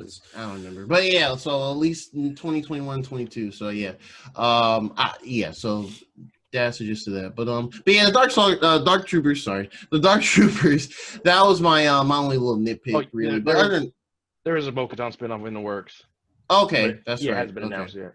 So go continue. My bad. Okay, cool. But yeah, that was my only nitpick. I like the episode regardless, though. See, Moff Gideon is obviously gonna pull the whole psych bitch and try and fight Mando with saving baby Yoda, Grogu. That was super smart of him to go to. I mean, my thing is like, how did they not expect him to do that? Their plan made sense, but I guess they're why on earth would Moff Gideon stay on the bridge? I just think it's because, at least for Mando, or who made this? Who decided this plan of running in there? Was it Mando or was it It was a collection of them. It was a collection of them. So maybe none of them, at least through this show, none of them had really went against him directly. Outside of that, the season one finale. Words are hard, and so I don't think they really got his full breadth of how cunning. But Bo-Katan has been fighting him for a minute, so Bo-Katan knows exactly. Oh, well, maybe he has Bo-Katan's weapon. Well, maybe that's why. Maybe that's why she didn't get the dark saber first. That's why she got the dark saber the first time. And so that's my thing is Bo-Katan should have said, "I don't care what happens. I'm going with you. I'm going to find Moff Gideon. I'm not just sitting at the bridge. I'm finding Gideon because I need the saber." And of course, he didn't do that. And Gideon, whether on purpose or not, lost to the Mandalorian. So now Mando or Din Djarin is technically the leader of the Mandalorians. Yeah, according to the lore. And I don't know, maybe that's just poor writing. I don't think it's poor writing. No, I think it's on purpose. I do think there's a great story they're gonna tell there. Because remember, I think Bo-Katan doesn't she knows, but she doesn't really know how cunning he was. So to have done what he did, that would take a lot of forethought. He was like, one, I have the saber. She has to fight me to get it. If I go down here, and he did kind of explain everything in that room without her saying shit. Yeah. When I'm gonna run to at least Mandalorian first. So he was like, I'm not gonna beat him. I'm just gonna let him win, and hopefully he doesn't kill me. Boom. Oh, you got it now. And he planned it all the way through. It's like, guess what, bitch? Fuck you. You gotta kill his nigga. Stalemate, bitch. I mean, that's gonna be cool. I'm looking forward to the next season because of that. We have the Mandalorian button head type stuff, so that's gonna be interesting. Also, okay, I'm gonna butcher his name. Is it Giancarlo or is it Giancarlo, bro?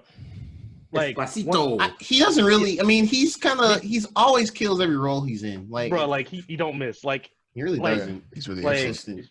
We see him right there, in the video, bro. I think with the webcam. I'm really looking forward to his the game he's gonna be in. Was it Far Cry 6? Far Cry 6. Far Cry. Yeah, Far Cry 6. Yeah, I'm absolutely looking forward to that. That's gonna be.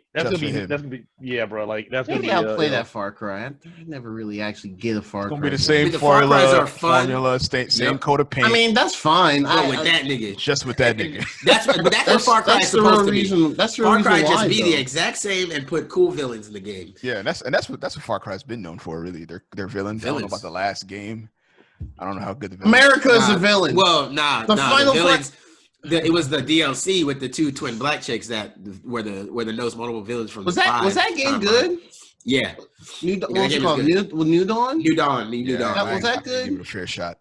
So I don't know. I would play that. Mostly It 'cause is it's fun. too- It is a fun little game. It's not. And it's normally dirt cheap because it was DLC that you can standalone DLC. That's some So you can buy it separately for like $15-$20 at most. Or it always goes on sale. I see it for like $10 or something. It's easy game to grab and just play. They don't like, you're not left with having to unlock too much. There's some stuff you have to unlock as you go, but It's a lot like of your stuff is very makeshift because technically the world is in disarray. So it's very just like a stuff. direct. Well, it's like a direct sequel of 5, right? Yeah, it's exactly what happens after 5. Yeah. Yeah, that's cool. Like the games look like fun, like run around, shoot people, fuck up things. I just don't want to commit too hard into one of them because I know it's like a rinse and repeat type of thing. But yeah, so yeah. But yeah, I guess everything else in the episode. Yeah, episode was cool. Did y'all have anything else with regarding it, or how did y'all feel? Yeah, why they put his loose dick in my picture, bro? Damn. That's what I was gonna ask. Not about the dick. How did y'all feel about Luke Skywalker's CGI deepfake? He looked kind of weird to me. It was a little weird. It was weird. It was a little off. It was. I feel like the way he spoke was off. Like the speech to voice was off too. Yeah, exactly. Yeah, exactly what Ian just did. If y'all see that video, right there. Right, bro. Wait, yeah. Did you post in the? Oh, never mind. But yeah, it was a little off. I'm not gonna lie, which is weird because we're at a point where we're seeing more and more of the deep fake like tech, as I'm calling it, like superimposing people's faces, younger faces and all that. So it's weird. Honestly, go ahead. I don't know if they got the exact same like people or whatever to do like a Rogue One where they had young Carrie Fisher's face. Yeah, it looked like people who didn't exactly know how to do that. Yeah, exactly. Yeah, like maybe there wasn't the exact people because like I know they can do it well. They did it well. They did. Didn't they do it in Rise of Skywalker when they had that flashback where it confirmed that Yes, they did. Leia was also a Jedi. Oh yeah. Yeah. It looked fine there. So maybe it was just like they spent a good deal of budget on this episode regardless, but maybe, they didn't quite have as much for that part. It didn't look terrible. I think it really danced like on this really thin line of like Uncanny Valley, and that's okay. It was really thin. Like to me, it kept back and forth, and I was like, whoa, it's a little weird. But it was okay at the same time. It's kind of hard to explain. Like, it wasn't like, Jesus Christ, it's terrible. But it wasn't like, yo, this is amazing. It was kind of like middle of the road. It wasn't the best deepfake I've ever seen, but no, it could have been better. It was a nice little nod to, I think for what the scene was going for, I mean, he didn't really do a lot of moving around. He really just kind of did the whole standing, I'm here now, give me the child type thing. I'll be honest. Well, yeah.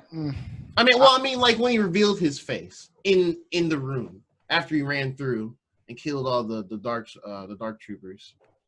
I would have been happy if it was someone else, honestly. Instead of Luke? I mean, who else could have been? Mace Windu. You're right. Because they've been taunting him for a while. Well, if Darth Maul can live, so can Mace Windu, right? Yeah, because is he confirmed to be alive? No. It's just that that would have been a nice surprise. When he got thrown out the window, he's a Jedi. There's no way he would Jedi. die. He didn't die. Yeah. He died. So is that it? If you're a Jedi and if you're blown out of a window off screen, you're not dead. Is that the law now? I mean, you use the Force to catch a fall. I mean, he did get zappity zap out of the window. Damn. I don't know. I mean, that would be nice. He would have just walked through and been like, motherfucker, bring me the child, or some shit like that. Give me the goddamn kid, nigga. Damn.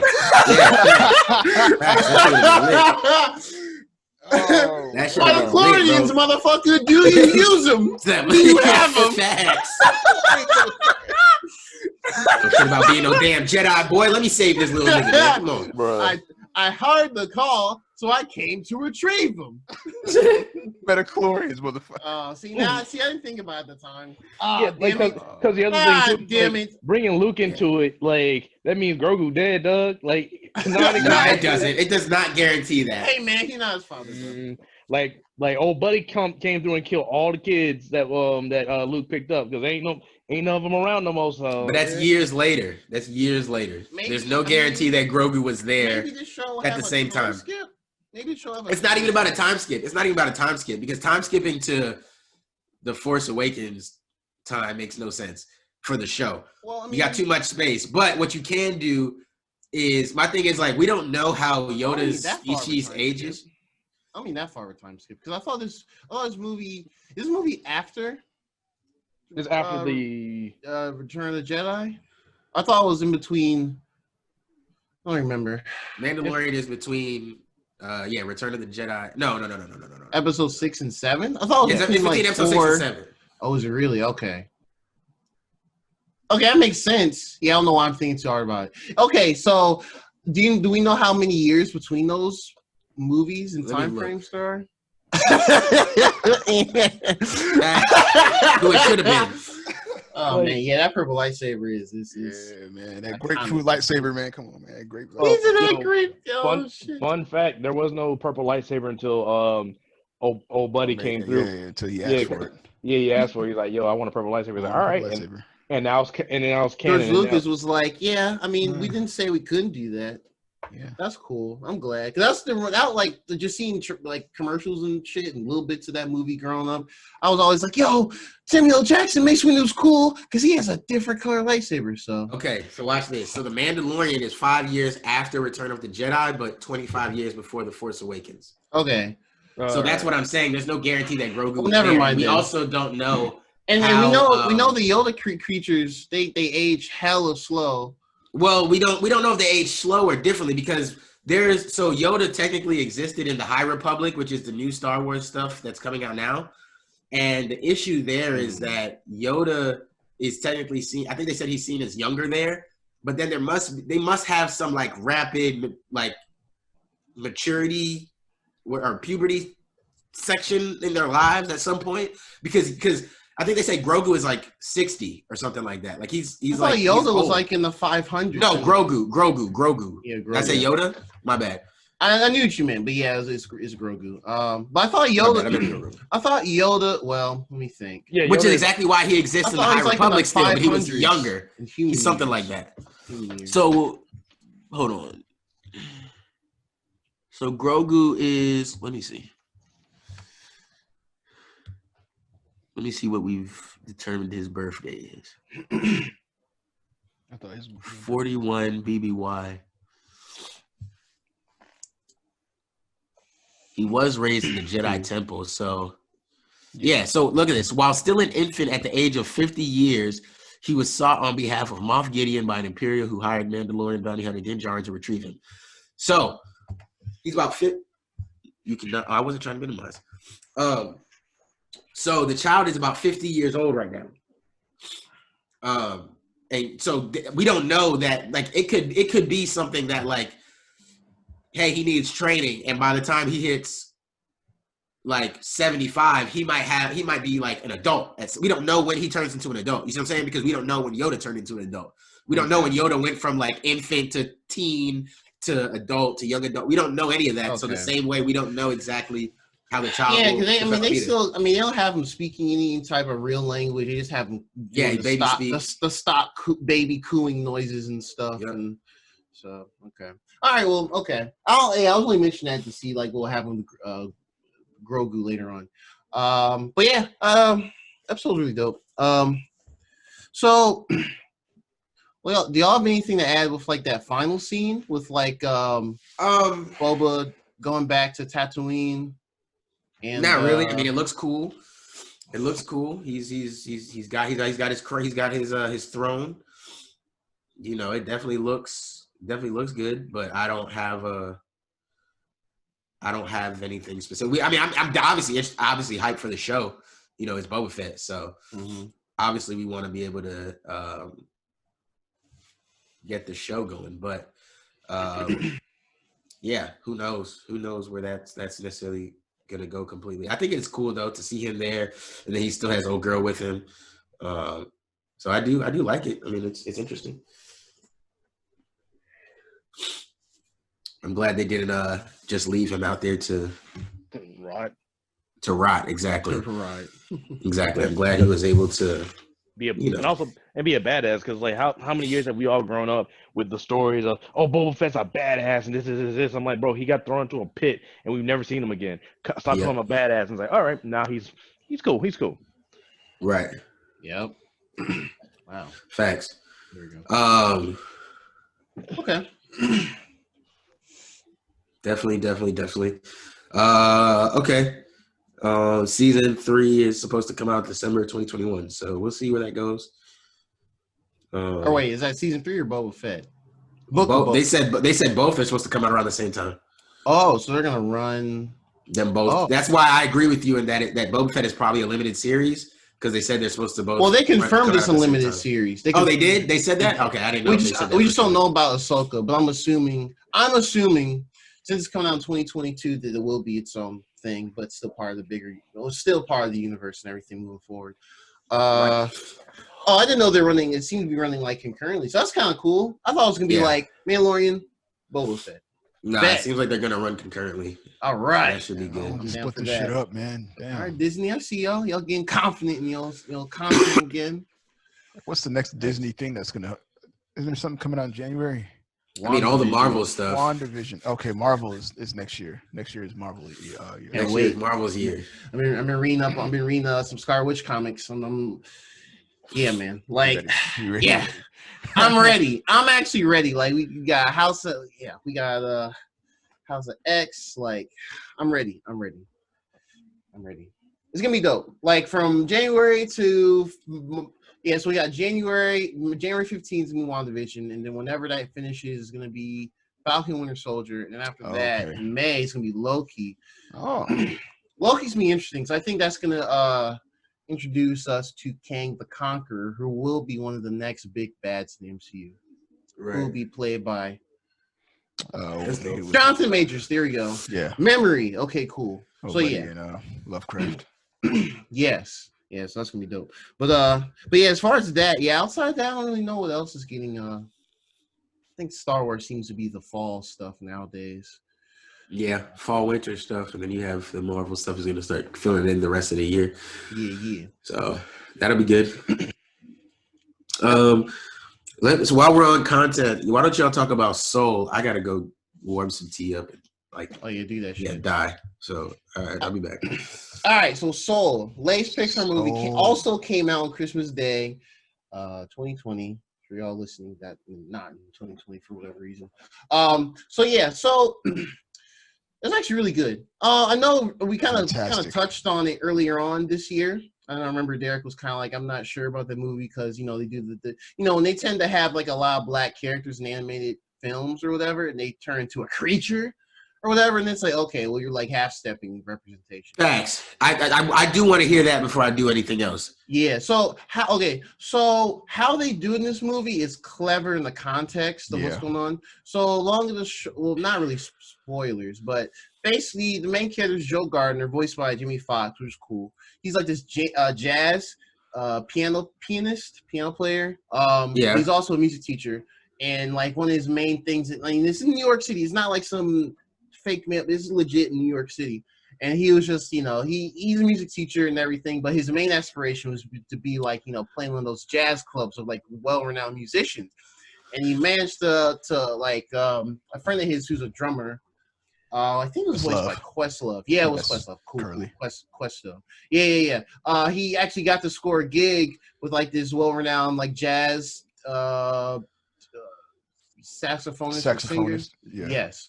And he got the gig and he was super happy. He was like, did the whole little like cheesy movie jig, like, yeah, I'm ready, this and the other. He's like on the phone and he's like talking, and then he accidentally walks over an empty manhole and he falls and he fucking dies. Right. The next thing you see is he had the blue soul character of him, which is him in like a basic like I don't know, whatever you call it, the hat or whatever. Yeah, the little hat he was wearing. Yeah, and he's about to go into the great beyond, but then he was like, no, I'm not ready to die. And he like runs back or somehow breaks out like the space stairway to heaven, basically. And he goes into this other realm, which is like in between life and death and all that stuff. And the gist of it is basically he's trying to figure out how to get back to Earth to get back to his body. Which you find out he's just like coma in a hospital, his body is, but he attempts to take on like a mentor role. That's what they call it for the soul characters in this world, this world. And mentors are basically supposed to help other souls before they're truly born into Earth figure out, well, one, they get, apparently, and it's actually kind of interesting, they basically made to where all these small souls are supposed to be like, pretty much like very small childlike creatures or whatever. They're supposed to like have personalities and stuff implanted in them. And they have like this little patch on their chest that shows what type of personality traits they have. And the last thing they're supposed to fill out is like a honeycomb shape, like 6 circles or whatever. The last one is supposed to say like, once you catch an inspiration for something, then your badge turns to Earth and you're ready to go to Earth. And then you become, you're born into the world with, humanity, etc. And there's one who's named 22, who's voiced by Tina Fey. Hilarious character. They don't have genders. That's the other interesting thing, too. They technically don't have genders. The souls don't. They just say they can choose whatever voice they want. That was kind of like how they did it in the movie. Okay. And the gist was this character 22, she didn't know. She apparently been in that little middle area for forever. And all the little higher up souls were like, yo, we can't figure out 22. Maybe this new soul mentor can figure it out. And they basically find a way to go back to Earth. But the gist is they get back to Earth, but the main character doesn't get back to his body. He gets into this cat body. And the 22 character soul gets into Joe Gardner's body. That's the main character's name, Joe Gardner. I don't know if I mentioned in the beginning. Yeah, you did. Okay, cool. Yeah, so they basically, it's like a body swap type thing. They're both there. And she's like, oh shit, I'm in Earth. What the fuck is this? And, she's like figuring out everything. And he's in the cat, like trying to talk to her, like, yo, we need to do this and the other. But it's really interesting. That point on, that's like all, like, they're back on Earth. And he's still in the cat, but he can still like talk to her. It's really interesting. It's a really interesting dynamic. Yeah. It kind of goes on the themes of like what would things you do while you're living versus what you do to live for. In a sense, like instead of just being another body moving and shaking, just kind of it's got a lot. It has a lot of interestingly deep concepts without being like super fake deep or whatever. Yeah. I really dug it. I really like the message of the movie. It was really good. The score is fantastic as well. The score is fantastic. I need to find out who did that. Like, yeah, I think it's on like streaming service. Like, like the movie soundtrack goes on there. But I think it's on there. And I'm probably gonna pull up some of that jazz. But it's really good. It's really good. Pixar animation is great. Characters have their own kind of like unique designs, but not like, hi, I'm a black person with big lips and a big fat nose. All of that's stupid. That's what I was gonna say, man. Like I felt like the character design wasn't disrespectful at all. Yes, they did their homework. They had black folks in the studio saying, let's do it this way. Yes, I felt 100%. Understood. I felt respected as a culture's perspective. It felt right. Like they killed it, man. Like that barber scene was like my favorite. Oh, the barber scene was so good, bro. That was so good. Oh man, they just hit so many right notes. I was like, man, that movie was so good. That movie was great, man. It was great. That's something. That's probably one of my favorite Pixar movies, like straight up. Yeah, like it's up there. It's up there with like WALL-E and Incredibles for me. Yeah. I definitely agree. I wish this is a movie I wish I saw in theaters, honestly. Okay, yeah, so that is interesting because alternatively compared to Wonder Woman, this would have been a great movie to see in a crowd. Yeah, for sure. I'm pretty sure it was originally going to be sent straight to Disney Plus, regardless. Well, no, so it's supposed to it was going to just straight up be. So I think Pixar just said fuck it, put it on Disney Plus after all the pandemic stuff happened. Yeah. But it was gonna. They at least said that for the other movie. I think Tom Holland was voicing one of the. What was it called? I can't remember what it was called. It came out early in the spring. The other Pixar movie. And I heard that was good too. But yeah, this one was originally just gonna be in theaters. I think because there was a time when Disney was kind of like moving their stuff around, but kind of hedging their bets on the hope that things be better Back by to the normal. fall. But no, Yeah. we had like 2 different spikes, and stuff did not get better. So they Yeah. just said fuck it, and they just put it Started on putting Disney everything. Plus. Yeah. Honestly, a better question would be, given everything, would you think the movie did better because of the pandemic and because of Wonder Woman, or Not necessarily, because I mean, I'm well, gonna be honest with you. I think the pandemic, it being straight to Disney Plus, helped this movie out a lot. Yeah, because I think word of mouth would be quicker versus. I don't even know if people would have gone to theaters to see this movie. that's what I'm talking about, because Yeah. because this movie, like, one, unfortunately, we have people in higher ups who don't want to market movies well.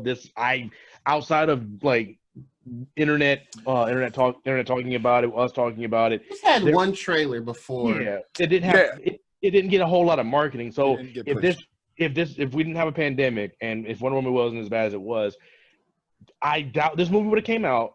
Like, here's my like Well, what do prediction. you mean come out? Like, this movie, like, well, when I mean come out, like, it would have been released in theaters, but it wouldn't have gotten it would have been critically acclaimed, but not done well at the box office. It would be like, oh, It would have been like, an underrated sleeper. yeah, very Yeah, underrated probably. sleeper. Word of mouth would carry it Mm, harder. Like, just Yeah. straight up, like, raw word of mouth versus, like, people are just like, yo, Soul is fantastic. You know, like, what was it? Yeah. Hey, like, how many people said in the chat, like, Christmas Day?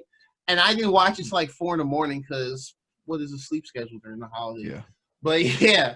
And I was like, okay. And then everyone else was like, yo, Wonder Woman is actually garbage. And I was like, oh, Yeah, and you know what, that I'm was watching. and that was hilarious, because it was like, after me, John, Caitlin, everybody, after we finished watching Wonder Woman, we were like, we should have watched Soul, because at least we wouldn't have wasted our time. Like, and I feel like because of that, a lot more people are going to be watching Soul because of the whole Wonder Woman fallout. So I think with the pandemic making it easier for people to consume this movie, and Wonder Woman being trash, like, it really helped it. I will say that it coming out at the same time as Wonder Woman was definitely it's definitely going to help the movie. Point blank. Period. Like, but especially since it's in the format of receiving it via streaming services, box office wise, I don't think it wouldn't have done as good. It just wouldn't have, unfortunately. Yeah. You don't think people would have went to see Soul in theaters? You're I right, don't think because so. I probably wouldn't have went to see Soul in theaters, but I would watch it on my streaming service. Yeah, because for me personally, I don't really go and see the family movies in theaters. Well, Exactly. Just because most time when I go see movies is either with y'all, every now and then with my actual family. But if we're gonna go, we're not gonna go see like a Pixar movie. Right. Like, if I had an actual family with like kids, then of course I would be like, yo, let's go. But that for me, so that's one of the reasons why I've like missed a lot of recent Pixar movies, like, or shit, not even recent, just like a number. Well, so okay, so I guess I think it's only came out on Disney Plus, as opposed to what HBO Max and the Warner Brother movies. Their strategy is it's theaters and HBO Max. Yeah. So I think this movie, like the theater experience, would have been really cool. Kind of like we talked about earlier, Ian and Cam, just to get everyone's reaction and stuff. Because I'm not gonna lie, at the very end, I was kind of like, bro, I was in the fields for a moment. I'm gonna be honest. Yeah. I was just like, oh man, right. is it gonna happen? Is it tear time? And I literally felt, I was like, oh shit, oh man, they hit me right here. Yeah. It didn't happen, but no, I definitely felt it. I was like, oh yeah. I've just never seen black people animated so well in anything. So I got a question for y'all, because I didn't hear y'all say it. How long do you always see black characters in the movie? Or does it just switch to, like, is it like 10 minutes at the beginning and 10 minutes at the end, and then he goes the whole time? No. So every time you're on, oh, sorry, go ahead, Ian. Yeah, for the better part of the movie is him being, or them in, you see black people. Yeah, yes. On Earth. All right, cool. For the better part of the movie. Cool. And that was my fear, because the trailer made that. I mean, Dross said at the beginning, but the trailer made it look like that. Made it look like, here's a black dude, but he's a ghost now. Nah. You're like, man, like, really, the best. I'm not doing this with y'all again. Like, y'all making a frog. Y'all don't want a nigga to be a nigga at all, bro. Like, damn. Yeah. So like I mean, I'm happy that this is better. Yeah, like how I told Cam yesterday, like the Earth to soul world ratio, I would say is like a 65-35 or 70-30 roughly. Like 2/3 of the movie was on Earth, and the third was in the little soul realm, but it wasn't like a lot of wasted. It was not any like wasted time. It was pretty much like building their in this movie's ideology of the afterlife or the in-between life. And none of it looked like super dark or scary or whatever. It looked good. Oh, okay. Actually, you know what? I want to say that. So yeah, and Derek, whenever you see it. So the designs of like I'm gonna call them the Elder Souls because I don't think they gave them a name in the in-between world. They have that what's that art style? I'm not super versed on my like art designs. Are you talking about the Jerry's or the? Yes, the Jerry's. Thank you. That's all their names are Jerry's. There's probably a reference there, and I didn't catch it, but whatever. Yeah. But yeah, the Jerry's. Yeah, I really like that they took that design. It looked really good in the movie. Like a mosaic or something like that. I don't know. I don't remember. Yeah, man. Y'all know what I'm talking about. It's a specific artist or I know. Yeah, I know. Something about how they depict the character looks. Yeah. But it just was really good in the movie. I really dug it. Yeah. The movie's really good. Yeah, definitely watch it, Derek. Whenever you I'm gonna get that watch this week for sure. Absolutely. I don't know how long it was. I feel like it was just under 2 hours, maybe. Man, what? Maybe. I think it was. Yeah. I don't think it was like 2 hours or something. Maybe Like a typical Pixar movie. I mean, they're normally like an it hour. wasn't that long. Hour 30, hour 45 is where they kind of live. Yeah, they're not gonna hold you. Yeah, it didn't. They get because they know kids got short attention spans. The fuck I'm gonna make this kids movie 3 hours long for? Yeah, 3 hours. That's crazy. Like I think it was it wasn't like 90 minutes. It was an hour and a half, but I think it was like maybe hour 40, hour 50. I think around that number. It's definitely gonna be a movie you want to show your kids. Growing up, you want to give them this. This is especially if they like having an early affinity to music. Oh yeah. Oh man. Mm-hmm. Yeah. Facts. Yeah, so it was really good. Yeah, we were talking about this scene on the barbershop where he has to get a haircut because honestly, just go watch it. Like really, I am. No, you can tell me the scene though. I don't care about spoilers. Well, it's more so like when they're in the when they're both for the Joe Gardner and 22 Souls. 22 is the other soul character. When they get back to Earth and they're in the wrong bodies, he's basically like, "Yo, we need to get they find out that one of the other souls they meet in like this part of the in-between world, they like go in this area where there's like a dark nighttime deserty type area where there's nothing but like black shadowy creatures, and they're apparently called lost souls. They're basically souls who they lose their like inspiration or purpose of wanting to live, so they just kind of get it's basically a visualization of like anxiety, depression, things like that, more or less. That's pretty much what it is. And you find out that the ghost there, one of the ghosts, he's like this hippie dude or whatever with the crazy 60s facial hair, mustache, beard combo. They find his character in actual Earth, and he's like a sign twirler, which is really goofy. But yeah, they find him and they're like, "Yo, we got switched the wrong body." It's like, "Oh man, it's you guys," and it's like, "Hey, we can get back in tune with the zone," as they called it. There's another thing they introduced too. They said that, and it was really cool because having a musical background from high school, I can atone, and I think all of us maybe in a sense can atone to that. There was another part in the in-between where they talked about they showed actual other humans like they're like kind of surrounded by like energy, and then Joe Gardner was like, "What the heck is this?" Like, "Oh, these are people that are like in the zone." It's like, "What do you mean the zone?" It's like that point in between reality and this world where it's like they get lost in their passions or whatever. And they showed him, he was playing piano. And they showed him playing piano, and they really, musicians, they be into it, and they just kind of they don't give a fuck about anything else around them. They just be into it. That's how they depicted it. And basically, I guess the other character, that's how he was able to get back and forth in that world on Earth. But yeah, they find him. They're like, "Yo, there's a way we can kind of swap our bodies back. We have to meet at this point, 6:30. He's like, "Okay, cool.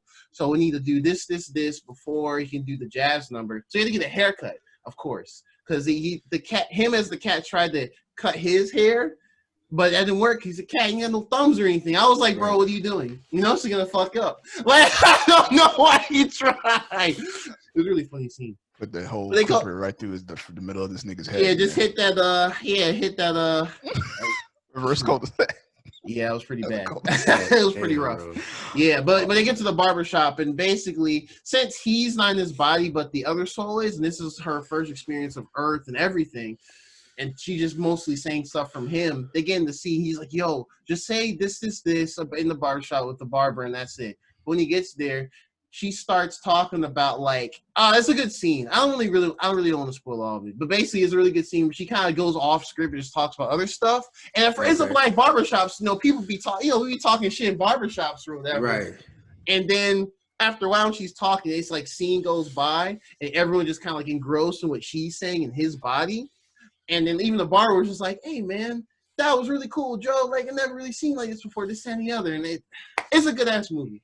Everyone that's listening as well, if you haven't already, watch it. It's a good movie. Not just because, hey, black people, but just it's overall. I mean, that adds to. But overall, on its own, it's a great movie. It's a great animated movie. Great adult themes, or even themes that can be appreciated by all ages if you are open to it. They definitely knocked us out of the park, man. Yeah. Okay. It exceeded expectations. Not anything was gonna be bad. It was just kind of like, yeah, he's a character or a non-human, so let's see how it goes.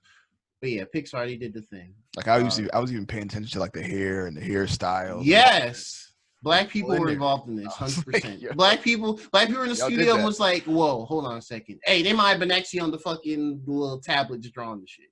Yeah, exactly. At this point, they had to. Man. Yeah. So it was really good. I need to watch it again.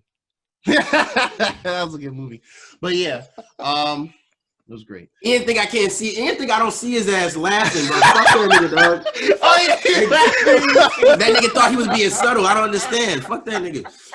Honestly, when you think about it, sneezing is funny because everyone sneezes a little different. This nigga Derek sneezes. I sneeze differently at work versus when I'm everywhere else. Like at work, I just do the type sneeze because I'm like, I don't know, just gonna keep quiet. Bro, but when I'm outside, I'd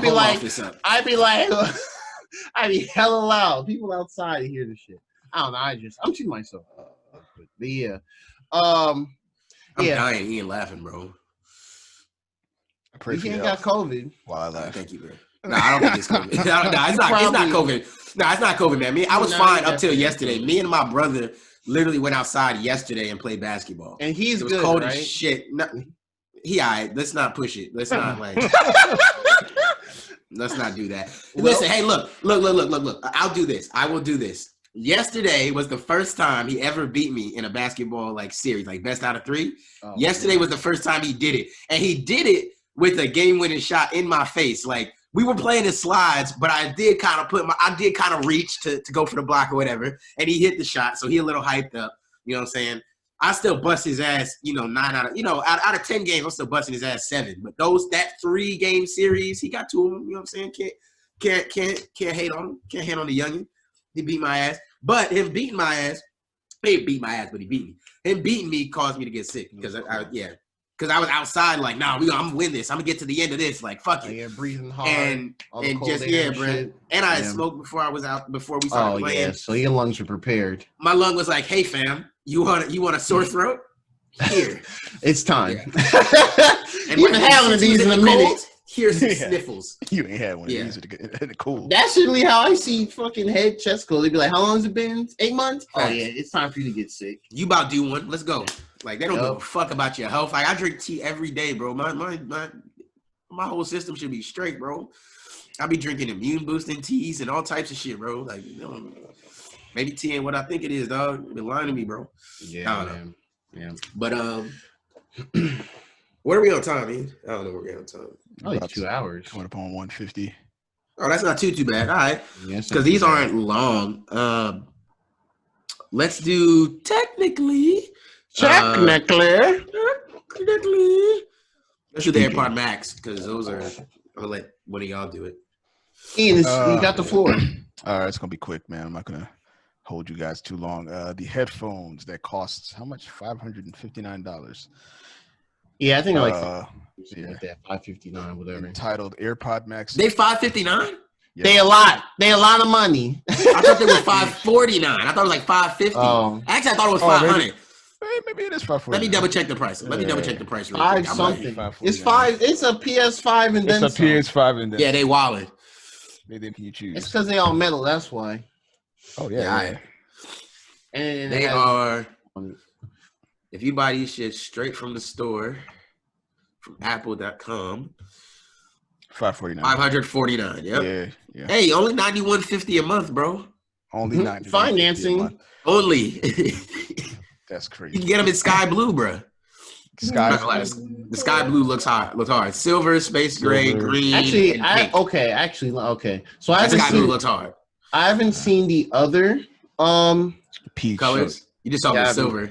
Yeah, I did. Let me look that up real quick. That There's the space gray and the sky blue. Space gray, silver. The colors look high. Yeah, the colors are Air- nice. Pink is AirPods Max. expensive. All right, let's see. I don't just wish care the about other the AirPods got the color treatment like this, but it's cool. Ooh, that green. Well, I know, right? That I green like look clean. these. I like these subtle greens. I'm noticing this second half of this year, like Googling on That olive green that they go Yes, Yeah, sage, I'm just not giving sage them. green. sage. I'm not giving them niggas $550 for these. They have Yeah. these months. Okay, here we go. I mean, they would be good for a situation like Oh, this. that- For us oh, that recording, blue- like I'm cool with using them for recording. That blue is crisp. Yeah. Oh man. I'm So cool, bro. a lot of the reviewers are like trying to figure out what category these fall in. Do they fall in like the audiophile category, the daily commuter category? You know, I will never take these outside. All that metal, never would, yeah, bro. because then you have Staying to figure in. out what headphones to compare these to, because they're priced up there with the audiophile headphones. Yeah, like the Bose, like what? The Bose, well, not Bose. Probably Bose, but the Sony one? Sennheiser Yeah, joint. So the audio files, Audio Technica. true wireless. No, they're usually wired. They're usually Yeah, wired. so that's So that's why what they're I'm- like, okay, these don't really fall in that category because you're not getting peak experience with a Bluetooth experience. right. You're never going to. Yeah, that's interesting. That's I interesting. mean, generally, yeah. people are saying, yeah, this is just a hype beast flex type situation. You don't Facts. That's my impression of it. I mean, they do That's what look nice. MKBHD said. MKBHD, he was saying the same thing. He was like, fam, you don't need these, bro. Yeah. I need these at all. I only So, got these. I only got I these. know I why I got have YouTube money, and Apple likes me. That's the Facts. reason why I have Facts. this. I got to do this review. I'm gonna write this off. These aren't my daily drivers. Yeah, I mean, Yeah, he did mention that the transparency mode is the best in this class, which I I believe expected. It better be. I I mean, because transparency on these They babies better is be- fire Transparency than on everything those else. is fire. Yeah, on They the better AirPod be because Pro. the cans versus earphone speakers. Exactly. It better be. And the Or- noise canceling is on par with the Sony XM4s and Okay. That's the interesting. Bose joints as well. Okay. So I mean, it's and the listening experience from what I heard is really good. I'm still not giving them. I want to say they $550. Not mentioned at all. might have been better than the Not at Sonys all. and the Bose headphones, but still, I don't know if it's $550 better. Also, the case is stupid. Yeah, that Yo, case is dumb. yeah, that case is dumb, right? It's like a Turn- weird like Yeah, handle it's thing. handlebar purse bra situation. I don't know. Fam, I don't know what who they trying to make that Yeah, for. Who they and trying to it's- appeal to with that? So yeah, I was Models? I don't know. See, I was gonna say like, I wouldn't if you even are interested in these headphones, I wouldn't get the first generation of them. Nope. Same thing I was saying for the AirPods, the first one. I was like, they're gonna make a better version of this. I would hold out, and they Oh, did. The AirPod Maxes are way They're better. gonna than make an regular AirPod AirPods. Max Pro, and they're AirPod just gonna have a Mins. legitimate case, and all of this shit's gonna be resolved. They may not even, may not be as heavy. They'll find a way to make it lighter, because that's another The criticism. problem is, what are they gonna do for the pricing though? That's These just shits cost for the same as a PS5, bro. I'm not buying these. I'm not buying those. Yeah, Crazy. As the disc, you can get a PS5 for cheaper technically because you get the digital. if you want a luxurious audio listening experience, these are the headphones for you. If you're in the Apple ecosystem, you want a luxurious audio experience, you want to flex. But yeah, some of y'all got too much money for your own damn goods. So If do you your have the thing. $550 to just throw, Yeah, go for it. you It's probably fire. already own a PS5 and an Xbox. If you're just a hype beast, then there you go. Hey, Trump might buy it for you. You never know. $600 coming down around the mountain. I wish a nigga would. I mean- That's $600. Hey, bro, if you spend your $600 on this, you didn't On- need the $600. Bro. Hey, Yeah. Trump might buy my PS5, so we'll see. That's But different. honestly, It's not different, but Your I'm mileage saying is it's fine. different.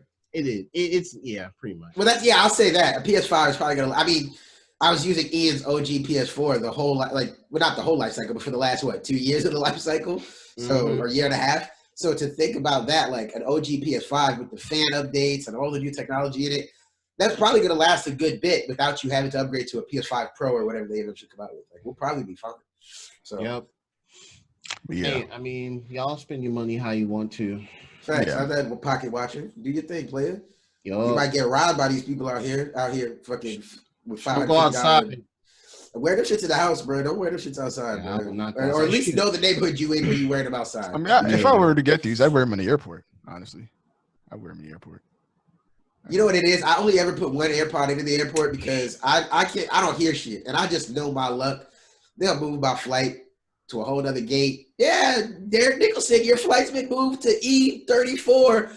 You're on A. You have 2 minutes to get here. Like, all right, fam. Well, I always have my shits on transparency mode. Like, it's the only mode I have it in. true. So I I go back and forth. Yeah. When we're recording and I don't want to hear anything else around me and I know I'm good, then I put them in the noise canceling mode. But yeah, 9 times out of 10 I do have on transparency mode. You know what it is? I've had these with transparency mode in the airport and I just, because you're listening to something and then somebody's talking and then again over the announcement. Like sometimes you're like, oh shit, let me click. Like at least I know when they're talking so I can pause it. But it's still pausing it. You know what I mean? Yeah. I don't know. It's easier for me if I just have one headphone in and then I can hear pretty clearly. But if I really need to super pay attention, I can always pause. But I can hear pretty clearly out of one ear. I like having that flexibility with the regular AirPods. Yeah. Well, I mean, hopefully they make a more budget-friendly version of this headphone. Maybe that's maybe an all-plastic version. I don't know. A mini. MIDI. I don't know.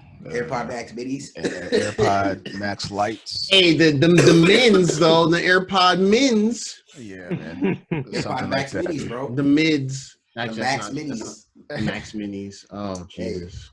Max Minis. And then, knowing them, they do that. But yeah, another stupid thing about this headphone is you cannot turn it off. What? Put it in the Huh? Wait, in the case you can't? You can only turn it off if it's in the case. It has this magnetic technology that tells it to turn off when it's in the case. Outside of the case, Is that mag safe? Otherwise, Gerard, you are funny. You are a funny guy.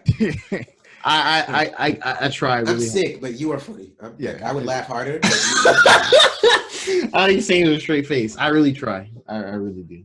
Yeah, it actually is max safe. But That's probably what it is. I can't. Otherwise, it sounds really stupid. Yeah, outside of that, it goes into a low power It's not state buying it. apparently.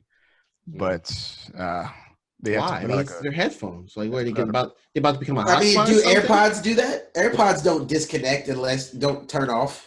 Or maybe I unless just you put it don't. back in the case. That's correct. So that's what they were trying to make a seamless experience between all the AirPods, and that when you put them in the case, they turn off. It's that I guess that action of putting them in the case or whatever, or they're trying to make that continuous from the AirPod to the AirPod. They could have gave us regular charges for this though. They could have gave us regular charges for something this big. I don't need it to sit in a They were stupid forcing case. that implementation, and it just didn't work. Yeah. They tried to do something cool. Oh, it's got a little handle. Like they tried to make it cool, but it's not. It's dumb. Yeah. Hopefully they fix that and just give you a charger on the next edition. And a regular ass. Just let me plug these shits up. Yeah, put them in a regular in case. Goddamn. Like the old Beats 3 cases, the Beats 3 solo cases with the little zipper. You just fold the bitches up, plop them in there. Do the same shit, bro. Stop wasting our time. Yeah. Come on, Apple, get it together. $550. I'm curious if these are can actually sell decently. Oh yeah, they sold out within. I'm sure niggas got money, bro. You tripping? They sold out in a pandemic. There's a lot of money out here. I don't know, man. I just fuck out. I don't know. Richie rich. Man, I make okay money, and I have risk aversion. Not risk aversion. I don't like to buy TVs that are like $1,000. Whatever. I'm not the same. Whatever. I'm just gonna chalk up that. You built different. Yeah, I'm built different. I'm built all frugalism and fancy. They have everything growing up. But anyway, but yeah, they look nice. They sound nice. Corner impressions. That's all I can really say about it. Yeah. Cool bees. I don't hate they exist. That'd be weird. Let's let's get into console T. It's not really console T. It's kind of gaming stuff, but whatever. Oh yeah. I guess we call it console T because the CD Projekt Red stuff we'll talk about next. But I'll just start this off with PES 2021 because I think it's really cool what they're doing, and I think it's rare to see in today's gaming. So PES, they put out their regular PES 2020 last year, put it out and everything like that, and then with the new gen and everything in here, instead of putting out PES 2021, that's a cross-gen game, blah, blah, blah. Mm-hmm. They basically just updated PES 2020 and told their player base, hey, we are working on a next-gen experience for PES. We're working on a new game mode. We're working on, a new build for PES with next-gen in mind and everything like that. So I don't know if that will be PES 2022 or 2023 or when that will be. But for me, I think it is a step in the right direction for sports games. We do not need a new sports game every year. Sports games should only change because right now we buy new sports games so they can give us seasonal updates on player trades. That's a scam. That is a fucking scam. Oh, There's Jesus. no reason that I should have to pay another $60 to play with LeBron on the Lakers instead of the Cavaliers. That makes no Sweat sense. leagues, man. What Now, happens to these granted, regular roster updates? well, Or it's because the jersey color change and the number change, they gotta charge 60. So yeah, exactly. So I think it's greed. Obviously, I think it's greed. I think they just want to be able to. They can get away with it. People are going to keep buying it, and people want to buy the newest and latest thing. I get that. If you just updated your last game, you probably would have the same effect, but you don't get another $60. But you probably have more people willing to put more money into microtransactions because they know that this game is going to be here longer than a year. So you're missing out on that money as well. For me, so I think it's important that they do this because what it shows is the PES community seems happy with this. They don't seem upset that they didn't get a game, right? That's first thing first. They feel like, hey, this means you're going to put more into the next mode. Now, the only thing with this and game developers is you're raising expectations for your next title because now the next game has to have a very interactive and deep, career mode, my player mode, ultimate team modes, all those type of modes that that we're used to seeing in these sports games. PES is going to have to deliver on those and not just the ultimate team stuff. Well, they call it My Club in PES, but not just that stuff where they want you to spend money on packs and stuff. It's going to be more. You've got to flesh out the single player modes as well. Put those out. If they do that, they have a genuine chance to upstage FIFA because I played it and the game does play well. The problem is it looks like it came out in 2016. That's a shame. But it plays well. Plays really well. The gameplay is great. And it could just be the camera I'm using. Why? And maybe I just need to play with the cameras in game more and see, maybe I can get some better pictures. But overall, the game does play well. It doesn't play exactly like FIFA, which it's never going to. But it does play decently well. The difficulty levels seem to make sense. And I wish more sports game would take this thing. Give us an update for 3 or 4 years on your game and then give us the next version of your game so that your devs have a real cycle in order to develop interesting and fun modes in your game that aren't just spend a bunch of money, give us money in microtransactions, because that's clearly what games are pushing to. And we're seeing a lot of these devs and stuff. Now, so I want to, and I'm going to lead this into CD Projekt Red because like I said, I think it's crazy that Konami is doing something like that. I think it's commendable, and I think other game studios should take, especially for sports games specifically, should take notes from it. That being said, I think more developers need to stand up for themselves. Like, I get it. Y'all got families. Y'all got... And the thing is, I think capitalism figured out that most people who are game developers probably aren't the people that are going to yell at you in your face, step up to you and say anything to you. They're not going to tell you you're fucking up gaming. They're not going to do any of that. They're not going to buck because that's probably not in most people who are like that. I think game developers as a whole, whether it be per company or not per company, per company or industry wide, just need to unionize. I think that's Facts.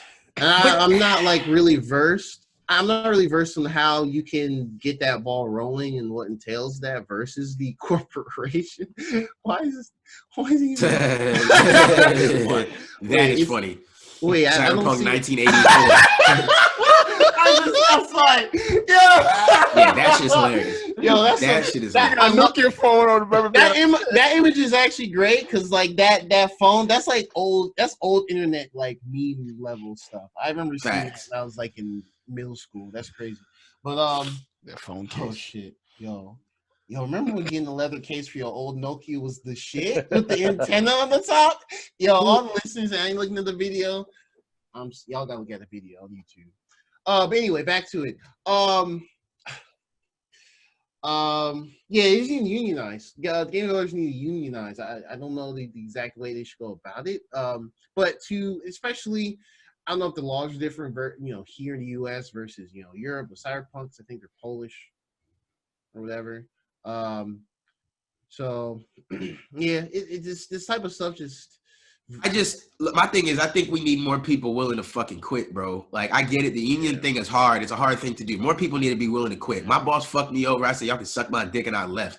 That shit ain't been easy, but that shit's fucking worth it than going somewhere where you're not producing. Because I genuinely do not believe that, and I'm not going on a rant about this, but I genuinely don't believe that developers at EA fully believe they're putting out a good project. Like, I don't think that.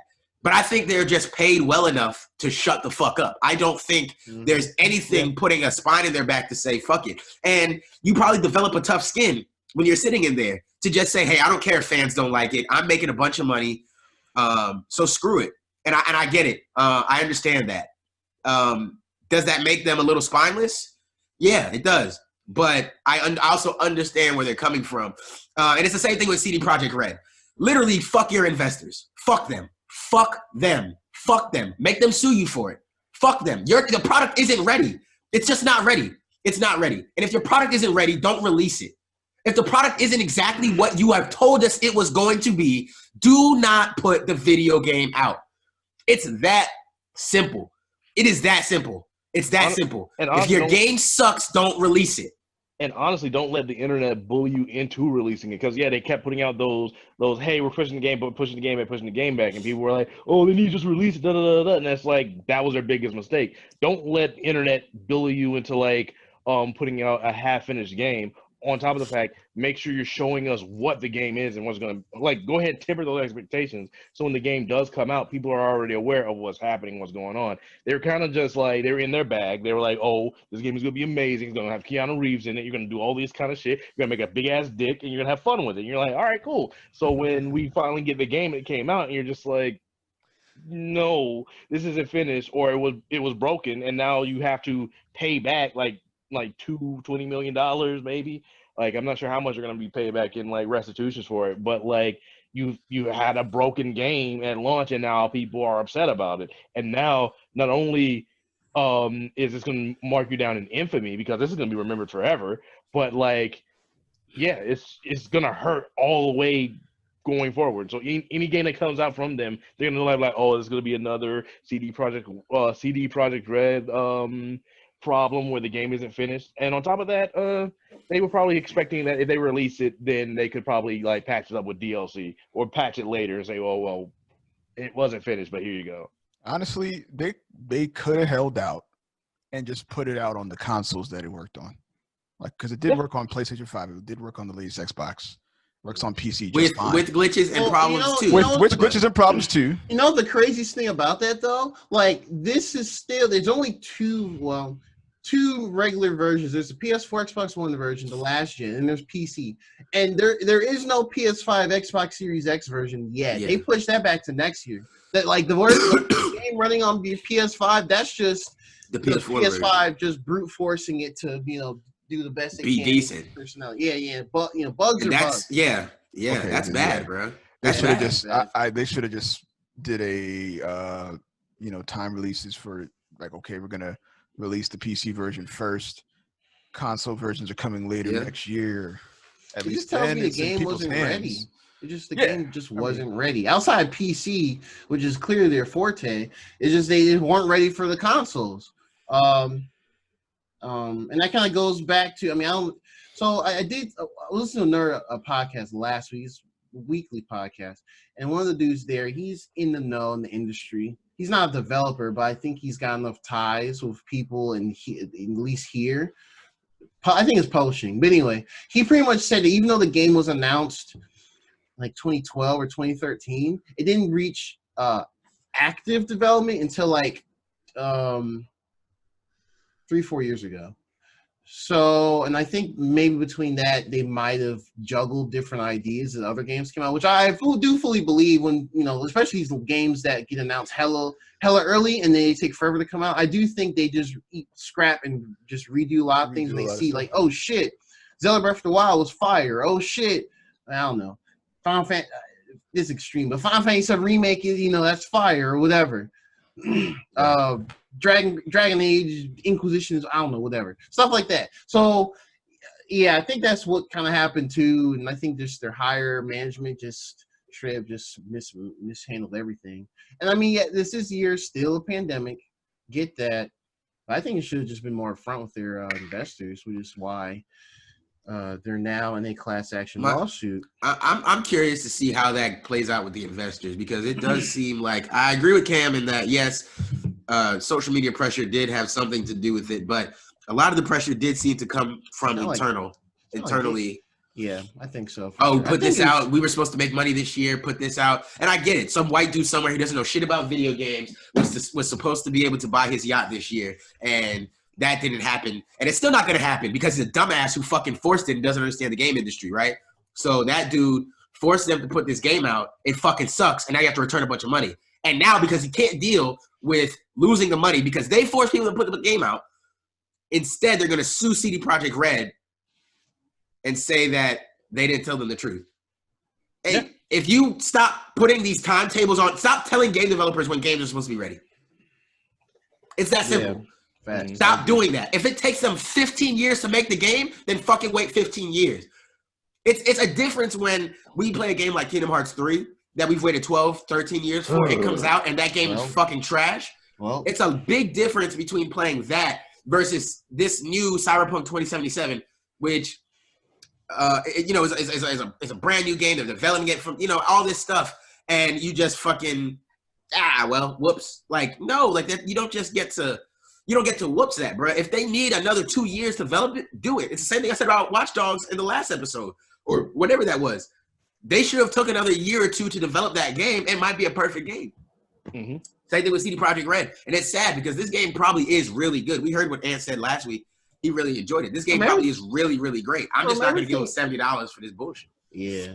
From everything I've seen from it, the game, it's not like the game itself, like story, gameplay, narrative. It's not like that's bad. It's just the parts that make up the good game just aren't built to where they should be. That's the problem. Yeah. Right. It's like you see excuse me. It's like you see like a nice looking building. You're like, yo, that building looks hella nice. But when you keep hearing like it has fucking integrity problems like every other week, it's like, okay, it's not the fact the design is bad. It's just they didn't use the right materials. They didn't finish it or whatever. They didn't test it. Like they didn't test it. There's just a lot of things that were like initially broken. And once we get the YouTubers, Crowcat or what have you, that puts out the video detailing all the glitches here and there, I can't wait for those videos. Speaking of testing it, there's this YouTuber who's a developer as well. He's a modern vintage gamer. He did a video about it, and he explained why it got removed from the PlayStation Store. And he basically said that he basically what happened, or what he believes will happen, because he understands how their certification works. So apparently when you submit a game to PlayStation Store to be ready to be on their store to be purchased and everything, you have to go through specific checks. But with what they did, they pretty much made the game so it would they made it to where it can kind of skim past these checks with bare minimum. But when they had the game come out, it wasn't fully representative of what they had on the store to put up there. So once they felt, I guess whoever internally PlayStation found out, they're like, whoa, they just kind of skimmed through our process. And that's when they said, we're taking this off. And the only way they can get it back on there is one. So they pretty much have to fully patch the game, and they have to resubmit it to get sold again digitally. So that was interesting. I think it's still on the Microsoft. I think it's on the Xbox store. But yeah, I found that interesting. So there's more layers to it. There's just more layers to it, bro. There's just a lot of shit going on. I hope that people learn lessons from this. I hope people learn lessons from this. It's I always don't not worth it to. I don't have put it out. confidence in gamers. Outside of y'all who I know personally, just people online, I don't have confidence in. My thing is, it's the industry, man. I've said this for a fucking long weirdos. time, man. Yeah, I the think industry is messed up. it's lost its love, bro. The industry doesn't have. There isn't a like before. It always felt like the people making games love their games. Now the only time I feel that way is playing indie games. Hades feels like someone loved that game, bro. Someone gave a shit about that game and knew the vision they wanted for that game and made sure it was created that way. And I'm not comparing like Hades to Cyberpunk 2077. I know they're two different games, two different levels of games and all of that. What I'm saying is if it took, let's just throw a number out. If it took, I can't remember the developer name, but if it took them 5 years to make Hades, then maybe it should take them 10 to 15 years to make a game like Cyberpunk.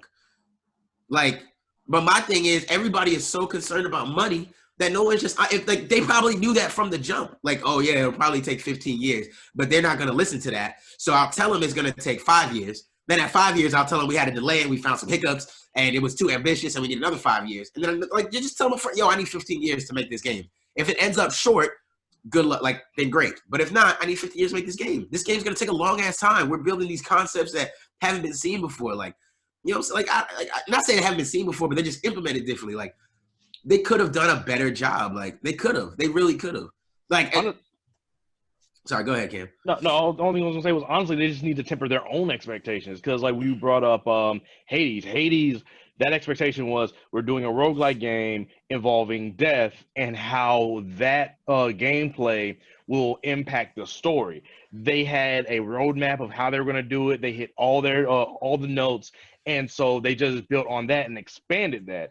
Versus Cyberpunk, where we're gonna do this grand thing and we're gonna have all these things, and now you have to get the promises and the expectations of the crowd and your internal team, and then we can get into the whole thing about crunch, where you're having to force your developers to make and put in things that weren't in the initial scope. So now they have to keep making changes and add these things that aren't really working right, or aren't really working as intended, and say we're going to get to it later, and keep pushing that off to make sure they can get as much of the fluff in there prior to the game's release.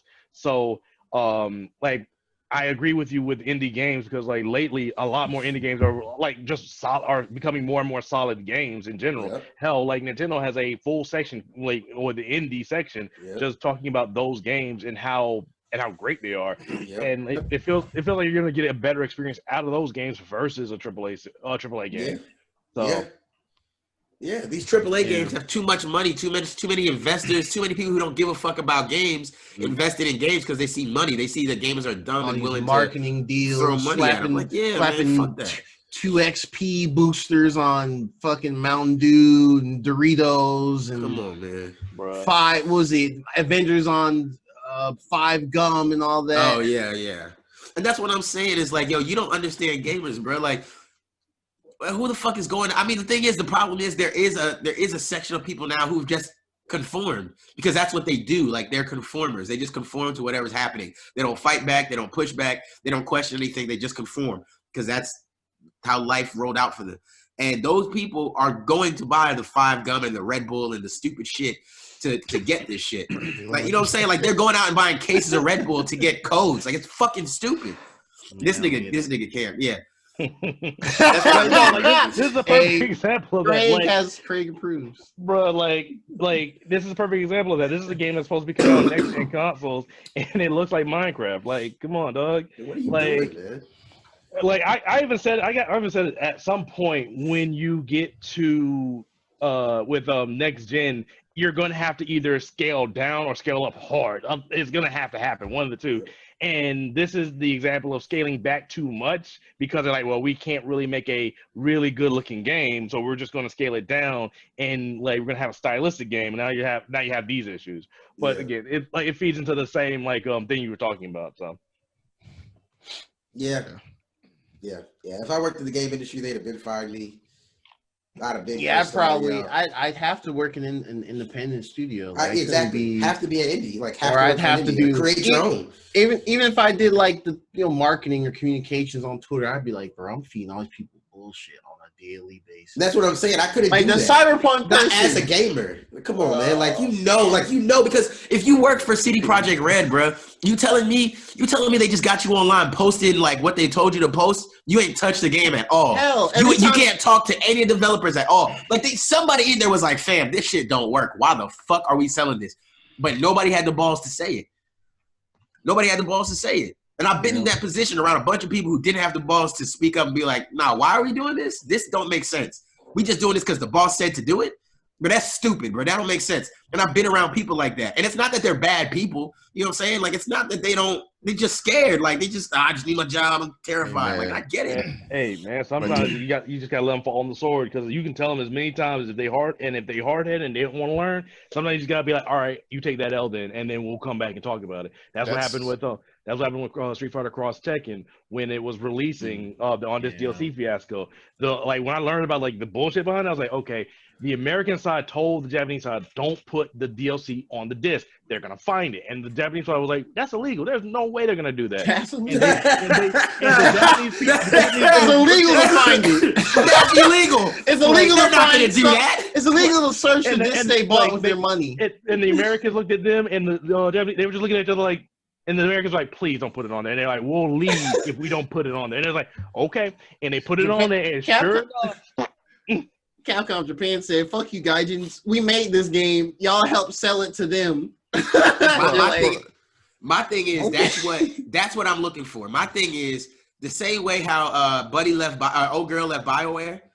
Like, fucking quit, bro. Like, somebody at CD Projekt Red is making enough money that if they quit, because this is stupid and this is bullshit and this clearly isn't, the gamer is not clearly the main focus of this product, like, at least not yet. It was making money. Profit was the main focus. You got to tell me that somebody there is making enough money that they can leave and be okay for a little bit. Like, they can leave and not fucking fall out. Like, somebody there is making that much money. Someone. I think CD Projekt Red isn't I guess not a kind of an independent studio, but they're a big studio. Like, they technically are. Maybe game, right?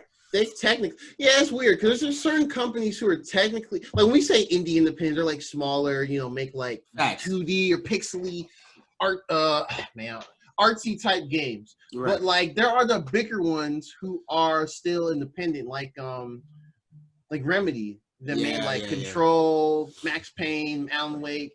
CD Projekt Red is one of them. I mean, they still have investors and all that good stuff, but they're not owned by like one of the big companies. Yeah, the big companies. That's what it is, man. I don't know. For me, like, somebody has to be willing to whistleblow this, because right now what I see online with CD Projekt Red, there probably will be. Absolutely. I hope so, because all I see online is people killing developers. Y'all knew this wasn't ready, and they're killing the developers, and I feel like that's very misguided to a degree, because I don't, like I said, that's why I started this off by saying I don't think a lot of those developers have the spine to go in there and say, they just go on I'm not working on this. Yeah, they go and do what they're told, and they go home. Like, and I get that. Like, they're living a decent life. They probably live out. I don't know where CD Projekt Red is located, but it's like in Poland or something like that. Is it? Yeah, they're a European company. But that's it. But that's the life of a developer. Maybe that makes more sense then. Just a more listen to what you're told society. They're in Warsaw, Poland. I just looked it up. It's a mixture, but like most of the time, developers their life cycle on any game is very short. Like, they make the project, they roll it out, they may do a couple patches here and there, and then the group disbands to work on something else, or you get brought into something else. So for them to be like to not have that integrity already, it's kind of like, bro, you're playing a dangerous game, because at some point you got to stand up and say something. Because if you do say something, you say X, Y, Z. Not only do you gain a lot more, value wherever you go. Like, your name is going to carry weight in the gaming community, because we're like, okay, Derek was speaking up on this game when it was bad. He worked at another company. He said these things, and each game got better. Your name will travel, and then you will be the next person running these studios. Right. And then there was something else I was going to bring up too. I'm like, our question to y'all: do y'all think that gaming is going through something similar to how rap handled itself with, or the rap industry went from being signed to being like independents. Like we're seeing more and more independent labels or independent artists coming out. Well. Okay, what do you mean? So do you mean like brand new studio? Like let's compare studios to artists, which is a little weird, but like entities. Yeah, so like, are studios the artists, or are more developers the artists? I'd say the studios are like the label? like the label, and then the artist would be like an independent gaming Kind of. I think it's a slower paced thing. Because like the most noble things that have happened I could think of, I guess I'll look at the studio aspect of it. Because Bungie, I'm not even gonna say Microsoft Park, because that's water in the bridge. But like, they did the whole deal with Activision. They signed a long-term deal with Activision for Destiny. Then was it last year? Yeah, they somehow, some way bought the right out of the damn deal, and now they're fully independent. That's how bad it was, right? They're like, yo, we want to do more of this IP. Y'all holding us back because y'all corporate BS. You want us to, all you care about is microtransactions. Yeah.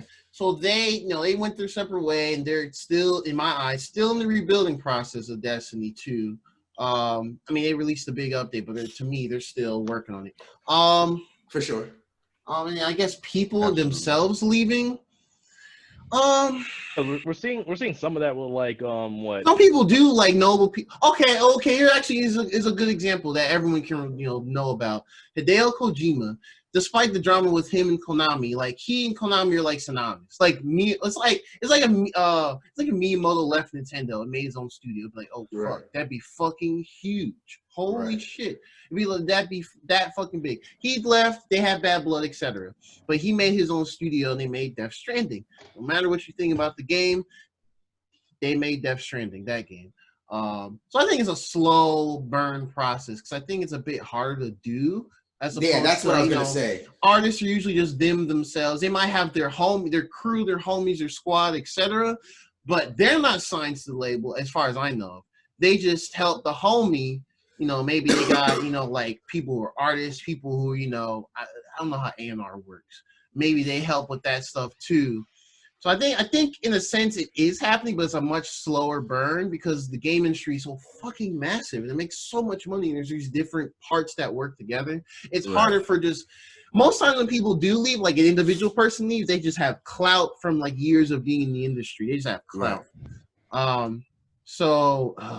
I can't remember everyone's names right now, even Western people. But yeah, I have to think about it. But yeah, I think it's happening. It's just a much slower burn. Yeah. The only reason why I brought that up was because I was thinking about it more and more, like with more and more indie games becoming better than the AAA games that are out there now. Like it reminds me of that time where we're seeing less people being signed and kind of just starting out on their own and actually doing really well. So I think it's just to piggyback on what Gerard was saying there, I think the biggest difference between the two is the content that you have to put out. Developing a video game just takes so much more There's a lot than making a song. And that's I'm not putting down making a song. Like I'm not saying that's not difficult, selecting a beat or making a beat yourself if that's what you do. Then writing lyrics, making sure they fit together, make sure they make sense, a cohesive record, make sure it's gonna touch the people, make sure it's in the style of something that people are listening to. Or in the style of whatever you choose, whatever you like. Like, you know what I'm saying? Like, there's a lot of factors. There are factors in music. I'm not saying no. But it's a little different than sitting down to code out a video game and get the graphics right and make sure that you can do this and that. And how do you implement things like ray tracing? You know what I'm saying? Like, those are just two different levels. So I just feel like me personally, I would, if I was rich, I probably would try to fund an all-black studio of black people from around the world. Absolutely, that's one that would develop games. If I won the lottery like Tuesday, like Mega Millions or whatever the hell, and it's like several millions, I would dead ass try and court as many black creators or creators of color, whatever, and just try and work on like a vision of a game. Not even like a huge ass game, but like. See, my thing is like. It could be anything, bro, because there's so many different games. Like for me personally, I know like one of the biggest things I want to do, obviously, is like something in the sports realm. It doesn't have to be soccer. It could be any of the sports, really. I just don't feel like any of them take full advantage of their career modes and stuff like that. So that's something I care about. I dive into that. Bring back that takes NBA a lot of Street. money. You know, anything like that. But that takes a lot of money. It takes a lot of time, and it takes a lot of commitment from people that have to have the same vision as you do. Like, I don't think people really or at least believe in understand your vision, even if they don't. even that. care, Because my thing is, I think people don't understand how difficult it can be to do something where you're creating content. You know what I'm saying? Like creating any sort of content. It doesn't make a difference. Like, it is a lot, and especially if you don't have the right support system around you, you're not gonna make it. You know what I'm saying? Like, this podcast would be probably a year or two back if Ian wasn't like, bruh, let's do the podcast thing you've been talking about. Like, let's just do it. Let's figure it out. Like, you know what I'm saying? If you don't have people support, like, if Ashley wasn't around, like, no, Derek, like, do the podcast, focus on the podcast, do this. You need people in your corner to help you out. And with gaming, it's probably even harder to get that. You know what I'm saying? Like, think about people in music. I'm rapping. I got some chains. I got some money. If I made some money, I could probably give a couple chains out of something. I can probably convince people to make me look cool. But in gaming, I've got to show you the product. The product is the only thing. In rap, you can sell a lifestyle. You know what I'm saying? Like, you can sell an image. In gaming, there's none of that. You have to have the product for people to play and experience and enjoy. So no one, it might be cool to see you doing some early development stuff. That's cool. But when I get to play this game, it has to be good. Or I'm going to judge you on this game being bad. And I don't really care how long you worked on it or how alone you worked. You know what I'm saying? If you worked for yourself for 20 years, you put this game out and it still sucks, people are still going to tell you it sucks. No one's going to be like, hey, man, well, you know, he poured 20 years of his life into that. You see what I'm saying? Yeah. Like, it's different. Because music is the same way. You can make an album for 20 years, and if it comes out and it's trash, people are going to tell you, like, hey, bro, that's trash. I don't care that you poured 20 years of your life into that. That's not good. And that's just how it is. So I do see the correlations, but video games, like Gerard said, is just so much more massive, so much more intricate, so much more goes into it that I just feel like it's a huge industry. Yeah, it's just different. You know what I'm saying? Like, it's very hard being independent in the industry without having any connections. Because most people you see that are independent or may have went to an independent company probably came from somewhere else. Like, you know what I'm saying? Like, they came from a studio. They used to work at a bigger studio. They know how things work at the bigger studios and what they want to do differently. You know what I'm saying? It's just different. So yeah, man, that's I look at that way. We're at the end of our list. We're probably at 2.5 hours or over that, 2:45. I mean, hey, this last episode of the year, so yeah. I think True. Yeah, by the time it goes up, it will be. Yep. It will be. We made it, y'all, the decade. Woo! Woo! I ain't made it yet, bro. Hold on. I ain't made it yet. Shit. Well, yeah, you're right. You got what, 4 days left? 4 days in this year left. This decade, yeah. Man, like This was the fastest, longest year ever. Like, fastest, yeah. It went fast and slow at the same time. It was really strange. yeah, like Time definitely felt different. Also, did y'all get your superpowers yet? Like, y'all still haven't told me. Clearly. Snot rockets. Blow snot rockets on everybody, nigga. What's good with it? Coming for y'all niggas, man. Batman don't want nothing to do with this. Oh man, I don't know. I don't know. You Yeah, empowered us to, I don't know, not need sleep much this week. I don't know. Less than usual. But yeah, that's all I got this week. Yeah, that's all I got for this week, man. That was a good week. We probably missed something that we should have talked about, but we'll be all right. We talked about the main stuff, Wonder Woman, Mando. Let us know y'all thoughts on it, man. Let us know how y'all felt about those. Cam, appreciate y'all for joining us. I don't feel like doing what we're playing today, man. We can do that at the top of the year or something. That's whatever. It's really nothing special. I just don't feel like it, man. I'm not playing that special either. Nothing super interesting. Really just playing old stuff. Nothing super new. Oh, yeah, I beat Watch Dogs finally, but that's it.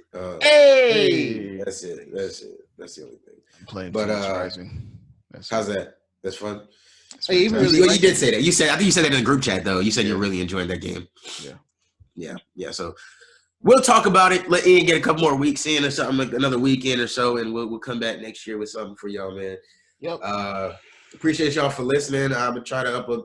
I'm gonna have to upload Ian's version of this since my shit doesn't like to stay connected to our whole podcast for God knows what reason. And I feel like that was about the same mark where it cut me off last time too.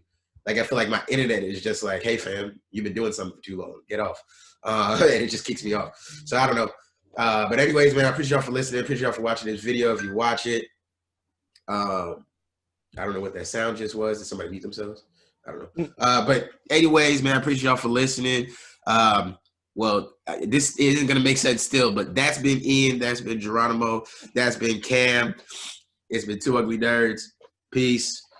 I'm still sick, but I have Derek the podcast guy. We'll be back next year. Woo! Happy New Year's. Merry Christmas. Happy holidays. Hopefully everybody's safe, man. Stay safe out there. Yeah, man. Yeah, man.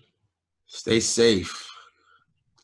Stay safe. What Maul say? Stay safe and stay dangerous? Yeah, man. Stay safe and stay dangerous. Stay safe and stay dangerous, nigga.